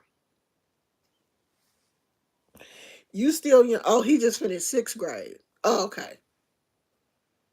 He looked tall. He a tall boy? Or he just looked tall in but 6th grade he should be tall though.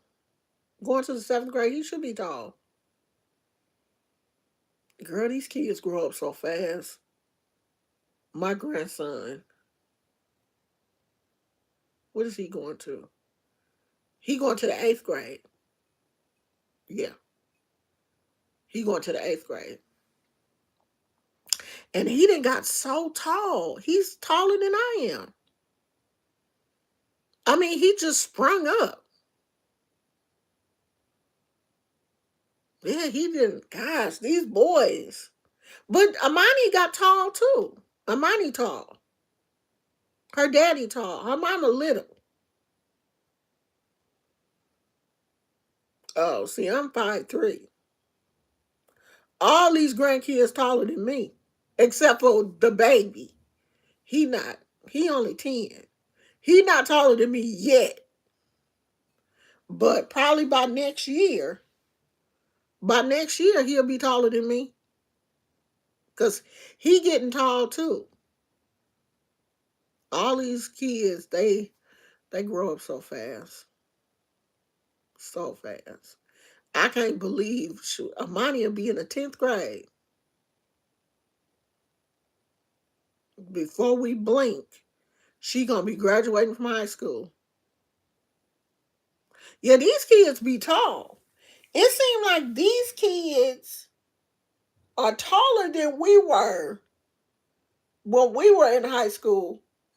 I still look like a little kid in high school. To me, I did. It seemed like these kids look more mature than we did.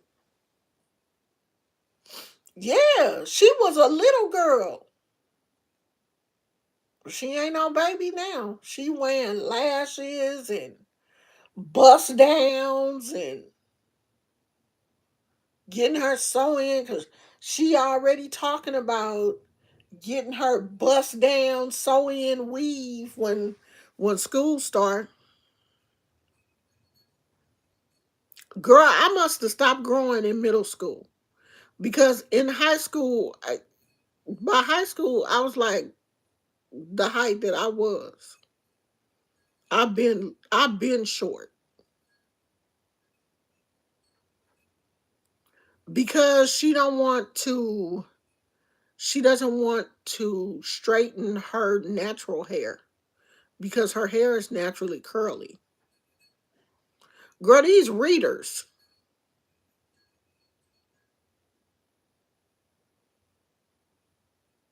yeah, I've been 5'3" forever.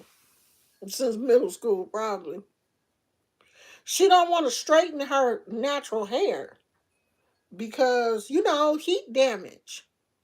Because her hair is naturally curly. So she be wanting to wear a weave. And she was wearing a weave for a minute and it was cute on her. It looked like what her hair would look like if she straightened her hair.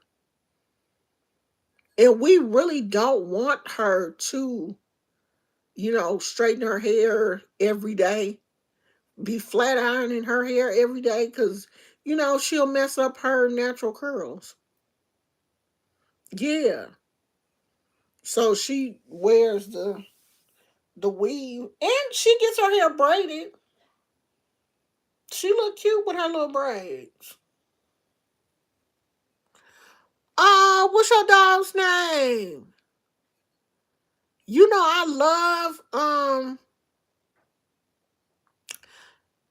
I love what's a doobie wrap? What's that? I ain't never heard of that one. I love dogs. When my dog come back, I tell him to tell your dog happy birthday. He outside. He outside with my husband washing the car again. I guess my husband washed the car with something, and he said something was stuck on the car, and he used a clay bar or something to wash the car, and he said it made the car greasy. I don't know. So he out there trying to fix it. But happy birthday! Oh no, I can't even remember the last time she straightened her hair. I don't think her mama let her do it that often. Because I think in middle school we bought her uh I think in middle school I bought her a flat iron and she broke it. And then her and then I guess she stopped flat ironing her hair. I don't know, child. I think it was too much work. Cause she got a lot of hair. And I think she just didn't want to, she didn't want to deal with trying to flat iron it, blow dry it and flat iron it and all of that kind of stuff when she can just get up and wash it and put whatever curly cream or whatever on there and just go. It's just easier. I wish I had her curls because my hair don't want to act right. And people to try this curl cream, try this gel, try this. My hair don't, it just don't want to do. It don't want to do an afro. It just don't want to do. It don't want to do right. And I don't know what to do with it. That's why I just be throwing it in this ponytail. Because I don't know what else to do. Because it when I try to do it in the afro, some of my hair is straight, some of it I really want to cut this part off, all the part that still got some of that like brown dye on it from like me dyeing my hair brown like 2 years ago.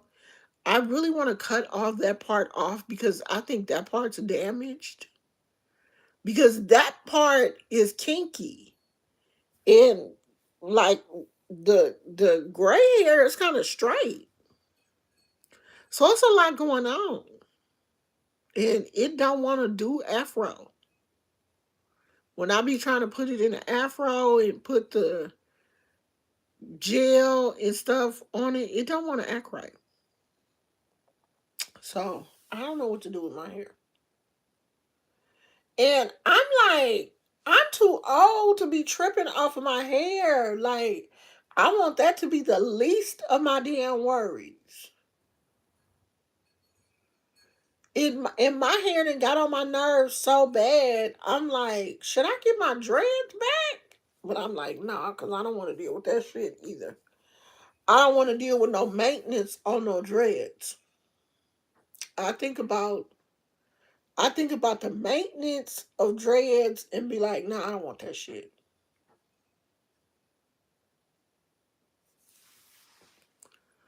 You can donate if you want to. You sure can. And I will put that donation towards my birthday bash at Disneyland. When it get close to my birthday, I'm gonna tell y'all because I'm gonna be on here like everybody else. Y'all gonna give me some cash apps because they gonna all go towards my birthday bash in Disneyland. We gonna be 60 at Disney in August. We gonna be 60 at Disneyland, y'all. I'm gonna be going live from. I'm gonna get on y'all nerves because I'm gonna be going live from Disneyland. I'm gonna be showing y'all Disneyland and everything because I went to Disney on my 50th birthday.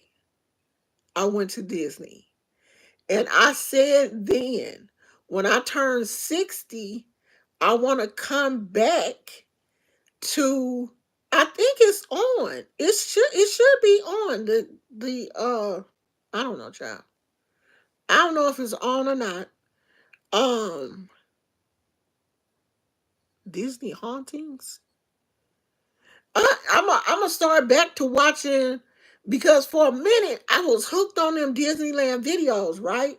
I was watching everybody. During Christmas time, I was watching all of them Disneyland videos, right? Because I was like, oh, I'm going to Disney when I turn 60. So August is coming. Y'all, we gonna be at Disneyland. Okay, well, I have to fix it later, Peter. I'm sorry. I thought it was already turned on. I'm going I'm gonna be at Disneyland for my birthday. Oh, we are going to LA the end of the month. But we're not going to Disney until August. But we are going to go probably to the Walk of Fame. So I'll get a chance to show you guys the Walk of Fame and we might go and see the Hollywood sign.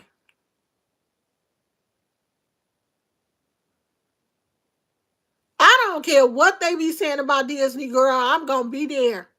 I'm gonna be at Disney. And you know, I'm not a ride person. I get really dizzy and sick if I'm moving around too much. I gotta ride the rides that stay on the ground. But my favorite ride at Disney is A Small World, where you get in a little boat thing and you go in the tunnel and you go through all, oh, I love that ride because they be, it's a small world after all, and they be singing and stuff. Oh, that's my favorite ride. I could have rode that like 50 dozen times when we was at Disneyland. And when we went to Disneyland the first time, we took my granddaughter. Thank you for subscribing. We took my granddaughter and she was like 5 years old. And she said she don't really remember. She remember going to Disneyland, but she don't like remember everything. So hopefully she will go with us again because she is 15 now. It's been 10 years since I've been to Disneyland.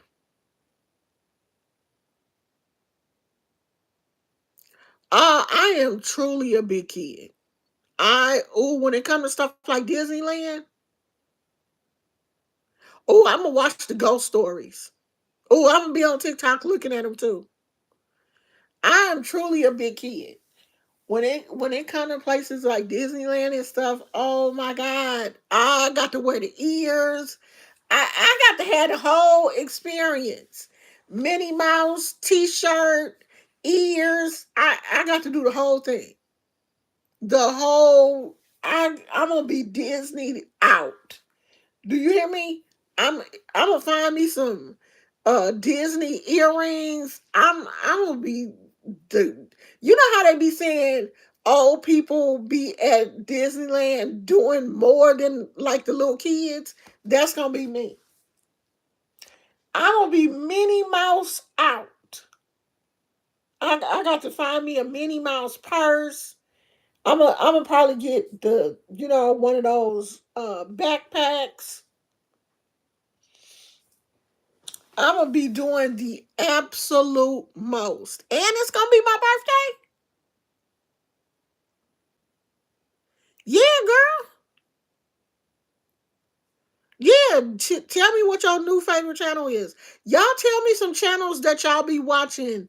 That's fun channels that I can, Now I don't like podcasts and I don't like people that be too serious.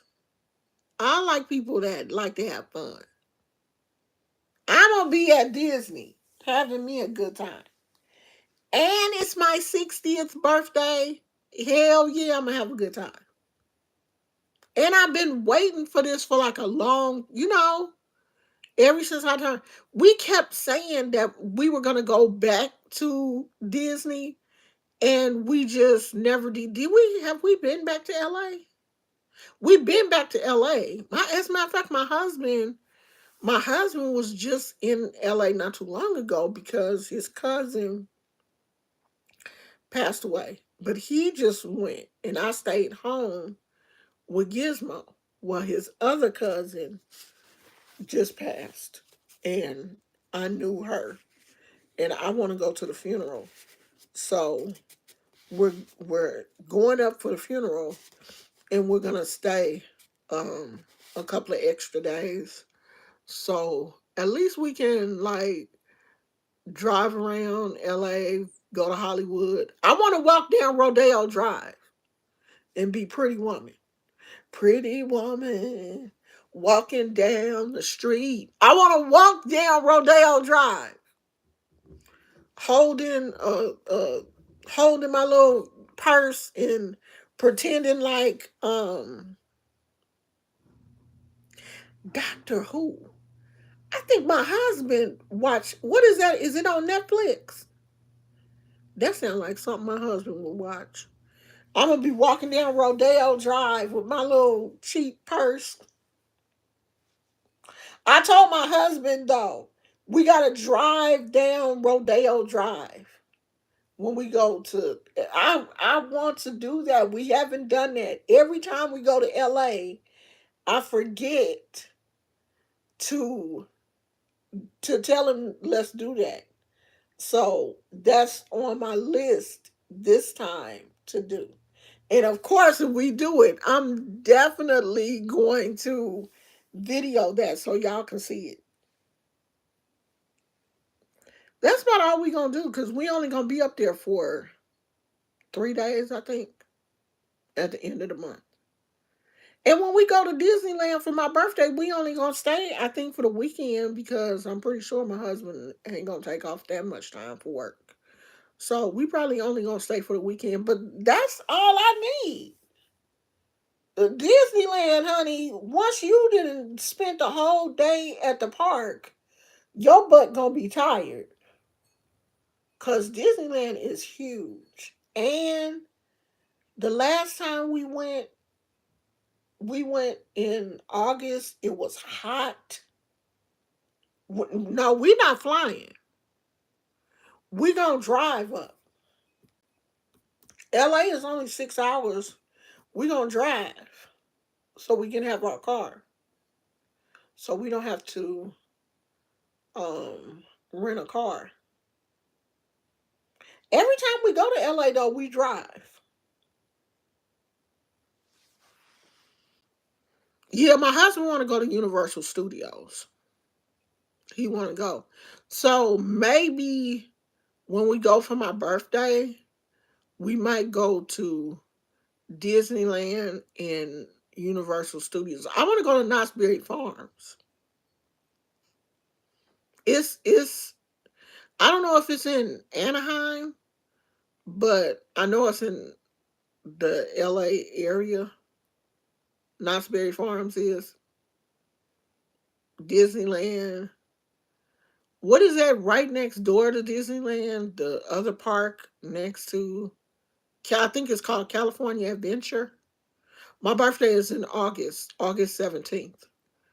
I think it's California Adventure right next to Disneyland. It's actually a separate park. Um, Knott's Berry Farm, Universal Studios, all of those are in LA. Is that at Disneyland or Disney World? The Harry Potter thing. Is it at Disneyland or Disney World? Cause I want to go to Disney World too in Florida. That's that's on my list. Oh, yours is the 21st? Okay. You right after me. They must be coming back. I hear the garage door. Yeah, here they come.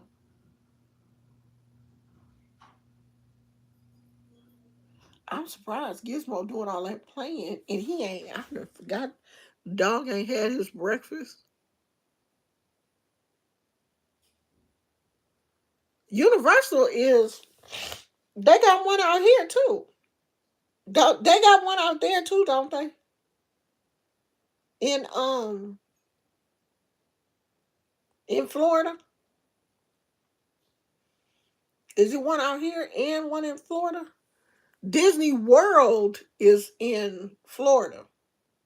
Disneyland is in LA, Anaheim.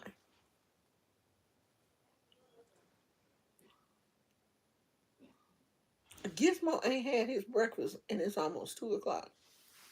That dog, I know he mad. But he probably ain't mad because he been outside playing. He been out. He been out in the front. So he probably ain't mad. Universal? Child, I don't know. Let me go get him. Hold on. I'm about to look it up.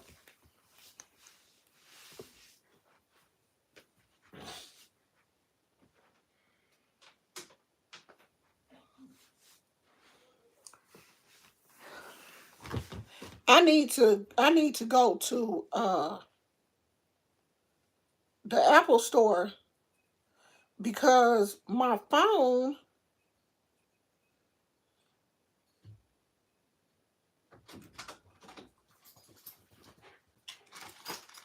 Wait there, I'll be back.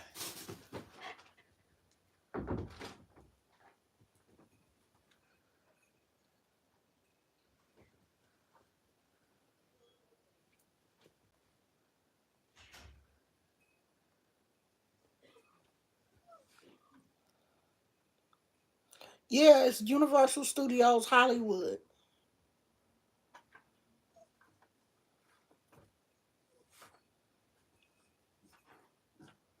Universal City Plaza.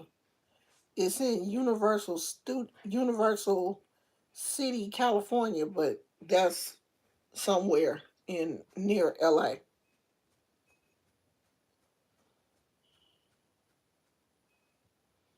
It costs $144 to get in.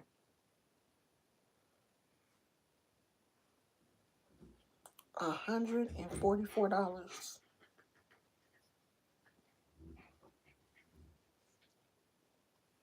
So they do have one in Florida too,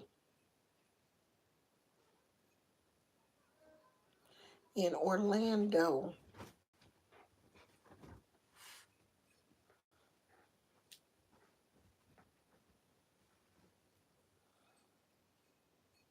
I want to go to both. I want to. Did you have fun?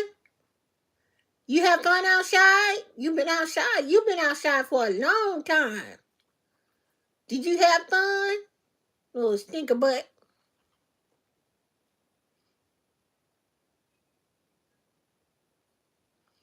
Oh, I want to go.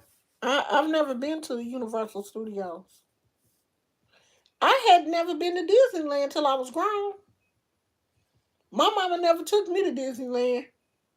I always teased my husband and be like, yeah, y'all was rich. Because see, he grew up with his mom and dad. I was like, y'all was rich. That's why your mom and daddy took you to Disneyland. But he has family. He's always had family in LA. So they was always going to LA to, visit family and stuff. So he had been to Disneyland. I had never been to LA until I was grown. Been in California all my life and had never been to Los Angeles.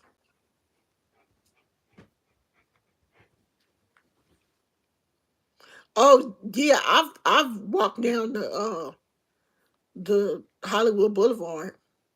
I did that. I got like pictures with the stars. Who do I have? I know my husband has a picture with Bruce Lee's star. I think we got Michael Jackson. We saw all the stars on the Walk of Fame. That was fun, to be somewhere knowing you are somewhere where actual stars were. That was fun. Where actual celebrities, really were. So I had a good time. Gizmo Rose said hi. Rose said hi, Poochie. Come here and say hi to Rose. Like I'm not coming. Come here, Poo Poo. You not gonna come? Let's see if y'all can see him. He right there. Hey, Pootie, you have fun? You have fun outside? You ready to eat your breakfast? He like, hell yeah, shit, it's almost 2 o'clock. Y'all niggas ain't gonna feed me today. Yeah, not only was that was one of the things that we was tripping off of, how small these some of these celebrities' feet and hands are. When they look so big on TV, like you would think that their hands would be bigger than that. You ready to eat? Think about it. Think about it. Shit, he probably tired. He been out there the whole time. And I know if my husband had him in the car while he was washing the car, Gizmo was probably freaking out the whole time. Cause he's sitting over there now looking like he tired as all outdoors. He got small hands. I don't think Eddie Murphy is that big though. Like tall, is he? I don't think he is. People be looking big on TV, and then in real life they don't be that big. But LA is fine. It's interesting. Gizmo tired and hungry. I know he hungry.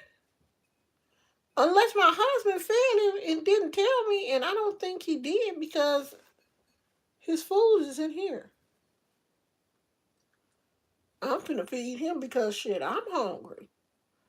I'm finna go and I bought some potato salad from the deli, and almost said a bad word. That potato salad was so nasty. Like the potatoes taste like they was raw. I I have had the deli potato salad before, and it was decent, but this was horrible. Some of the potatoes didn't even taste like they were cooked. They were crunchy. I was like, oh my God. And it was so mustardy tasting.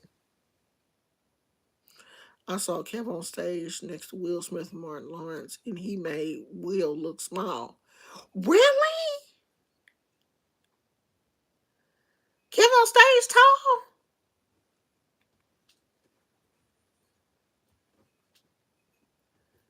Girl, that made me want to make my own. I wanted some potato salad so bad. That made me want to make a thing of potato salad. But if I do, it's gonna be this weekend. I had a taste for, and usually if I get some potato salad from Safeway Deli, it be decent. This potato salad was horrible. Girl, I want to go back up there and throw that potato salad in their face. I didn't know Kev was that tall. I thought Melissa was just little.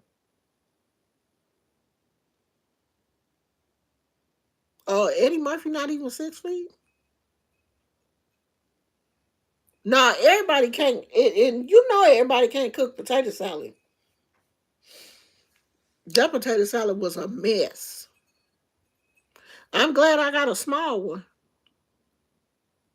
Yeah, Will do look tall in movies. I thought he was super tall. Will still look good. What y'all think going on with Martin Lawrence though? He looked like he had a stroke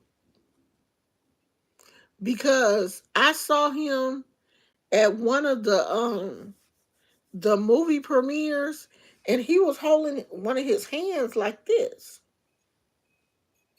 It looked like he had a stroke, and he just, he just not. He don't want to say.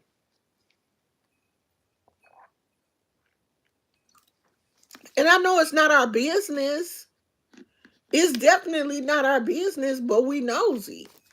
And we know you look different. He's not even acting like I saw some interviews that they were doing for the movie, and he's not even talking like he normally does. He gained weight. He put on weight. You know, when you put on weight, your face is gonna be. Some people gain. I gain a lot of weight in my face, and he could be on a steroid. He could be on some type of steroid medication. When I'm on steroids for sometimes I've had to take steroids for my asthma, and I've had to take prednisone for pain management. And if you're on steroids for any length of time, you get what they call a moon face. That's that steroids blow some people up in the face. My face was just as round and fat and puffy when I was on steroids. I hate taking steroids. The last time I had a sinus infection, they gave me like about a week's worth of steroids to take. That shit made me so sick. But he could be, I mean, he could be on any kind of medication. He looked like he on something. He looked like he had a stroke to me.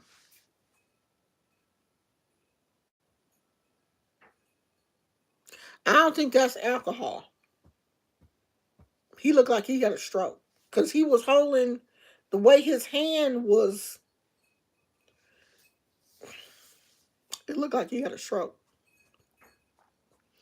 And I don't know if he had it after he filmed Bad Boy, because it looked like he was active in the movie. Maybe after they filmed it, he had a stroke. Maybe, filming the movie was so rigorous. What is my husband doing? You just going in and out of the house. Get in this house. You either gonna stay in or you gonna stay out. I'm acting like somebody's mama now. Maybe the filming was so rigorous that man had a stroke. He looked like it. He looked like something happened. Did he eat, man? I didn't feed him. I ain't feed him either. Feed that dog. He's starving. He gonna be the fainted. Gizmo, you ain't said nothing. You ain't told nobody you ain't ate. Come on, buddy. Go eat. He gone. He started looking different to me when he made the movie Thin Line Between Love and Hate. But didn't he have an episode after that movie? Was it after that movie or before? It was after that. Didn't he have an episode where he was like, they said he had a heat stroke or something?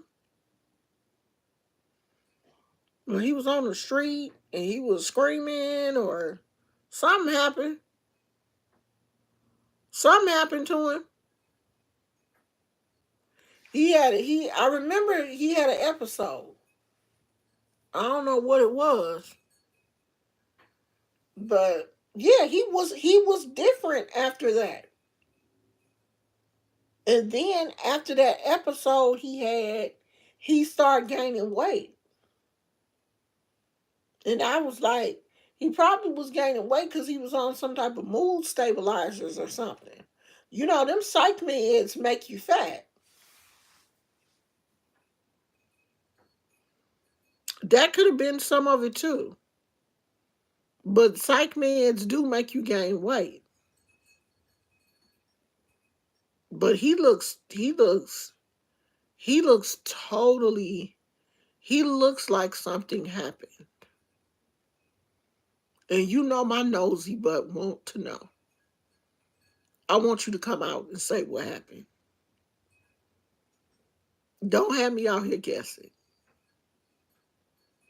Be like all these other celebrities. If you had a stroke, just say you had a stroke.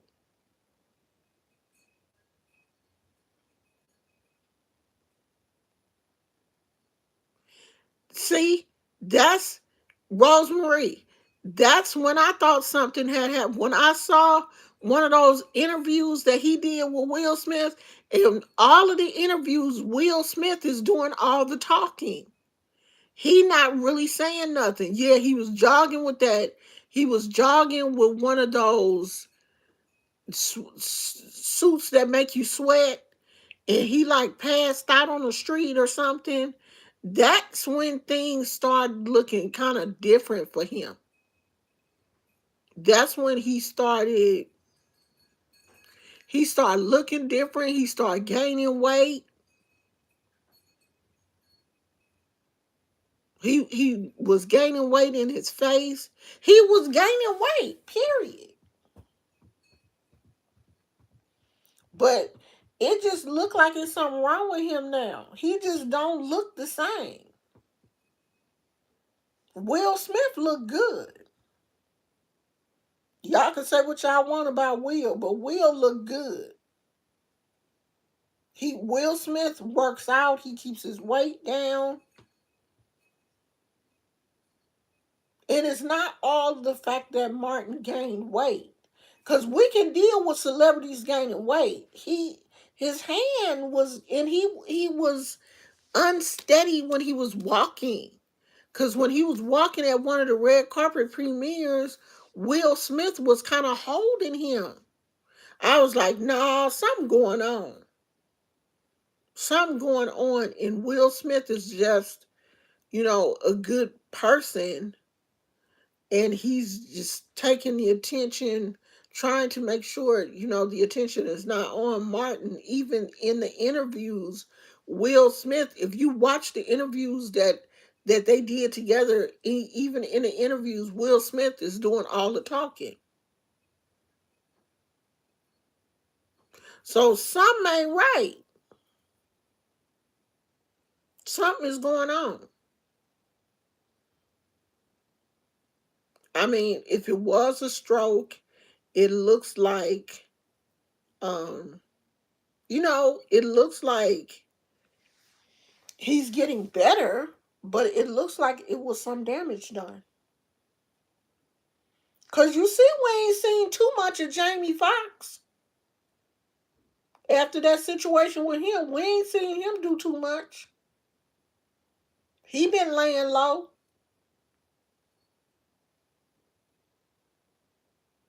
I'm like, okay, we need to see you. Make sure you okay. But he been laying low too. All right, y'all. I don't know if I have any more trauma to talk about. I think I done told y'all all about all my childhood trauma. Oh, I might come back tomorrow and talk about like what it was like raising like my single mother. What it was like being a single mother to two kids. Because that that was trauma in itself. Its own level of trauma. Being a single mother, people don't think, or people think, raising kids is easy. But being a single mother ain't for the weak. It's not. Especially if you're living like in the inner city and it's a lot of shit going on that you trying your best to keep your kids away from, but it's like your kids is attracted to shit. Because I used to tell my kids all the time, like, you had a square mama. Your mama was a square. Why couldn't you just be square like your mama? Why did you have to get out here and want to experiment with everything, steal cars, do drugs, go to jail? I never went to jail a day in my life. How I had kids that been to jail. Real jail, too. My oldest son went to San Quentin. It don't get no realer than that. That's big boy jail. That's prison. My son went to San Quentin prison, not jail, prison.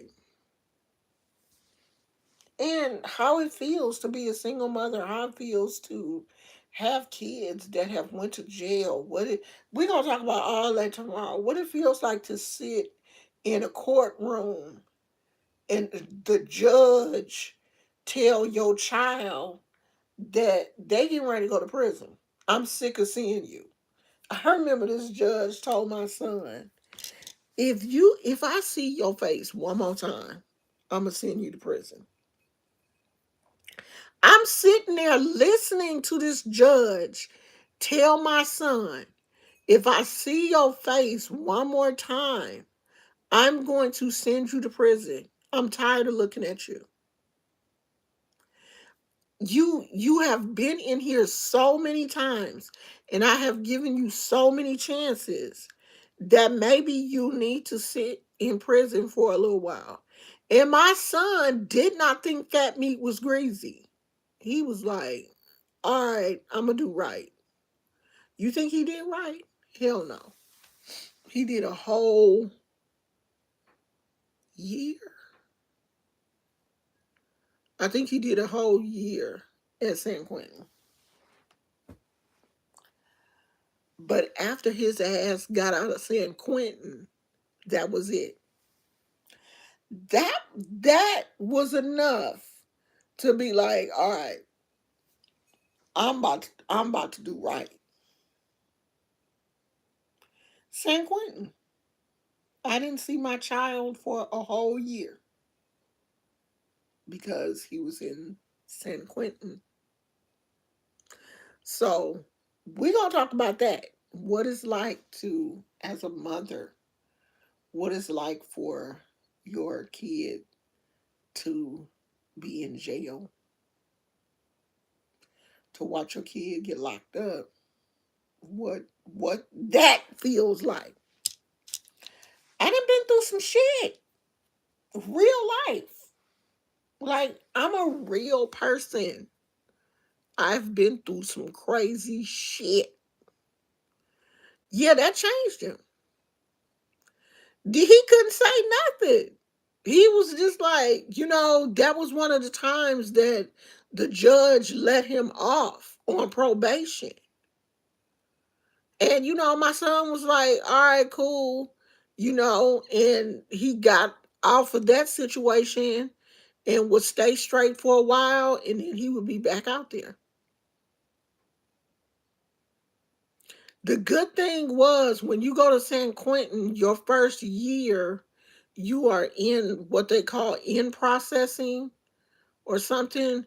They don't release you out to general population. He never made it to general population. He got out before he made it out there with the regular killers and stuff. That's how San Quentin is set up. Thank God. He never made it out with all the crazy ass people. He was in processing for a year. And then he got out. So after that, he never went back. Never went back. My cousin went to Folsom. I think my cousin is still in Folsom. So we're gonna talk about that tomorrow, y'all. Yes, we are. That you doggone Skippy. We gonna talk about that tomorrow. Shoot, hell to the yeah. We gonna talk about that. What we gonna talk about? We gonna talk about it. What is it? We gonna talk about it. That's right. What is it? That's right. We talking about it. First, that's the first subject on the agenda. What? Get ready. What? Get your popcorn. What? Get your Kool-Aid. We gonna be talking about Coming it. in here, don't even know what we talking about. We gonna be talking about it. About it. That's right. Ain't that right, Gizmo?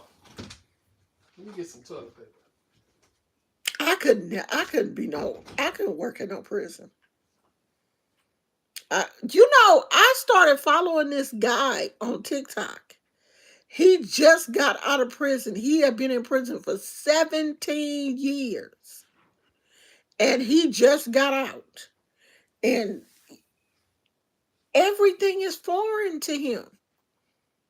He been locked up, I think he said, since he was 17. I think he said he went in when he was 17. But he did 17 years. And I don't know if this is his girlfriend that he's with or so. I think it's his girlfriend. But she took him to the buffet, and you know how it be sugar on the table and stuff for your tea or coffee or whatever? And he was like, "Can we have more than one?" And she was like, "Yeah, you can have as many as you want." And he was like, "Oh, nobody's gonna say anything." You know, it's just that mentality.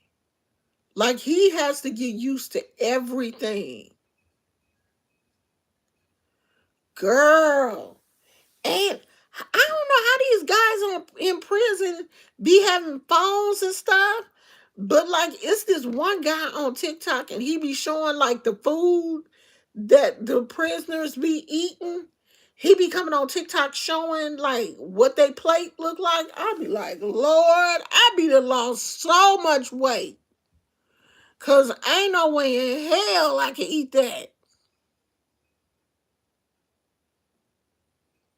Yeah, this guy is saying that he has to get used to, regular sounds, like sounds of, like if he out and the ambulance passed by or the fire truck or police, he said, certain sounds are like triggering to him. He has to get used to it. Yeah, this one guy says, like you don't really survive if you don't have commissary, because if you eat that food that you get from the prison, and I swear, so they delivered his breakfast and lunch at the same time, because lunch come in like a Ziploc bag, and it was just like 4 pieces of bread, 2 pieces of cheese, a juice box, and an apple or an orange or something. And that was in a Ziploc bag. That was his lunch.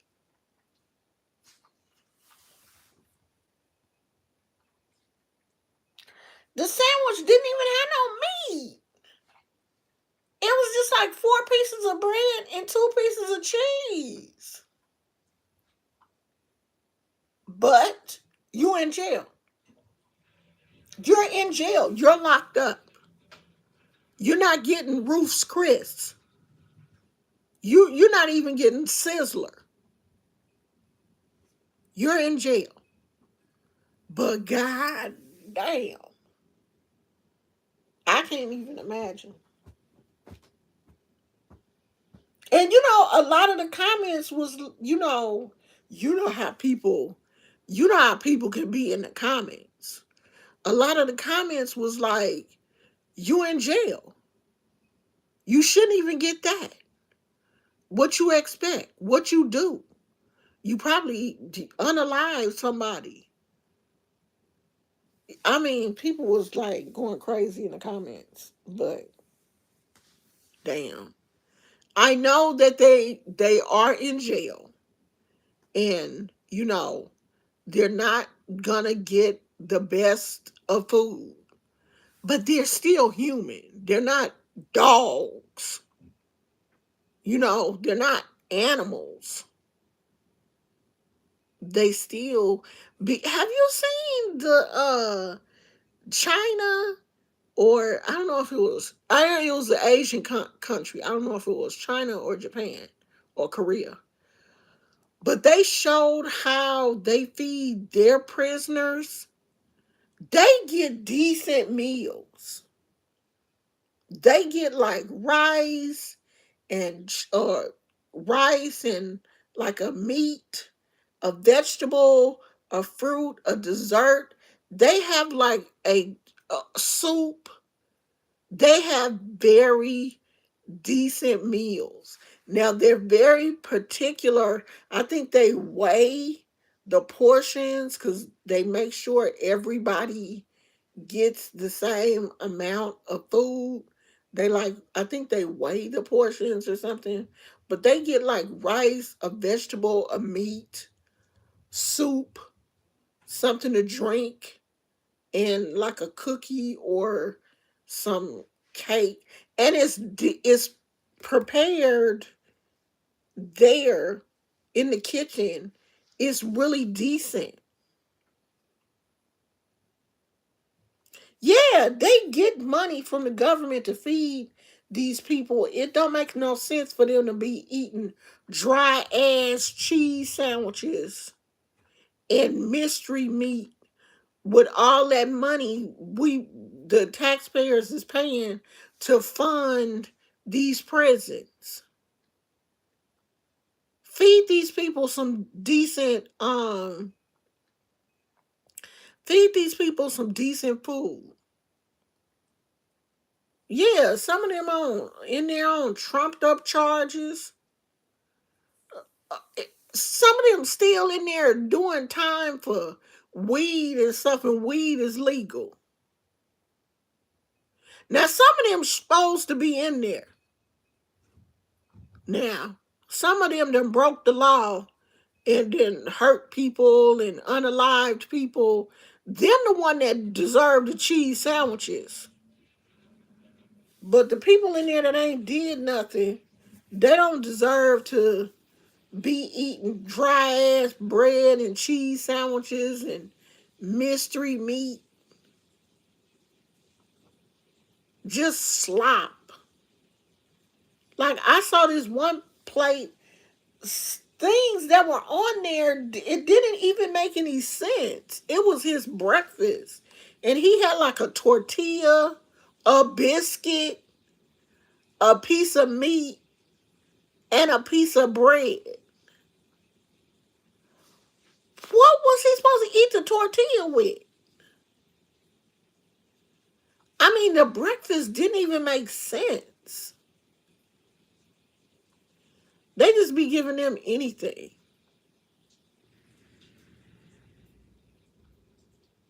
And then they bring them that mess, so they can't even ask for no more. What if you still hungry? Well, that's what you have to have your commissary for. If you don't have that, if you don't have commissary, your ass be starving. What if you don't have no family to put no money on your books? You just be hungry.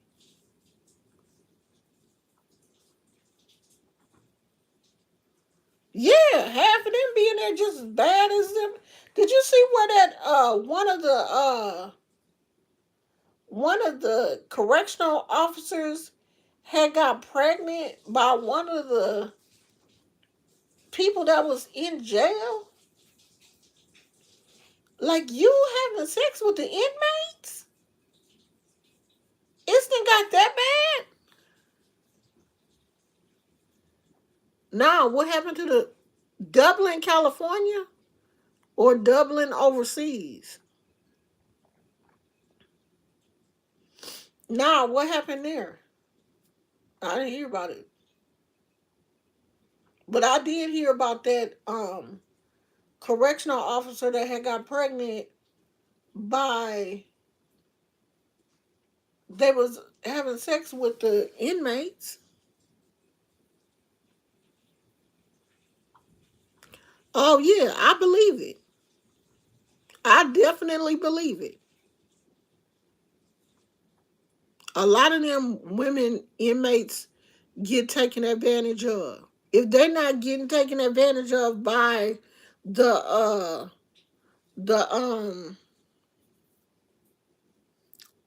people that work there, they getting taken advantage of by other inmates. The women be just as ruthless as these men do. These women inmates be acting crazy too.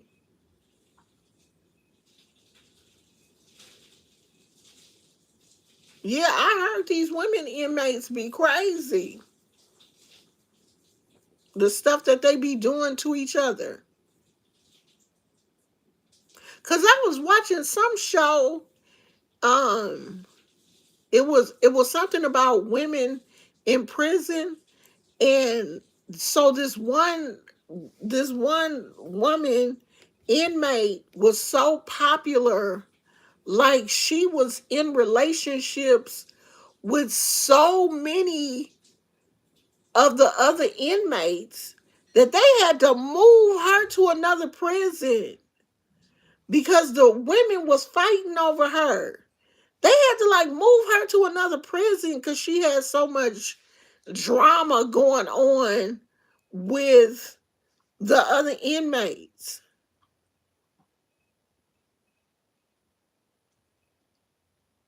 Yeah, the inmates be crazy. I was watching that show for a minute. It was like on YouTube about women inmates and how they be acting in the prisons and stuff. I mean, I know the men be tripping, but I didn't know that the women was going through all that. Like, it was interesting. But we're gonna talk about that tomorrow. I'm getting hungry. I'm gonna go and fix my lunch. Gizmo look like Gizmo ate his little food. He tearing up his toenails now.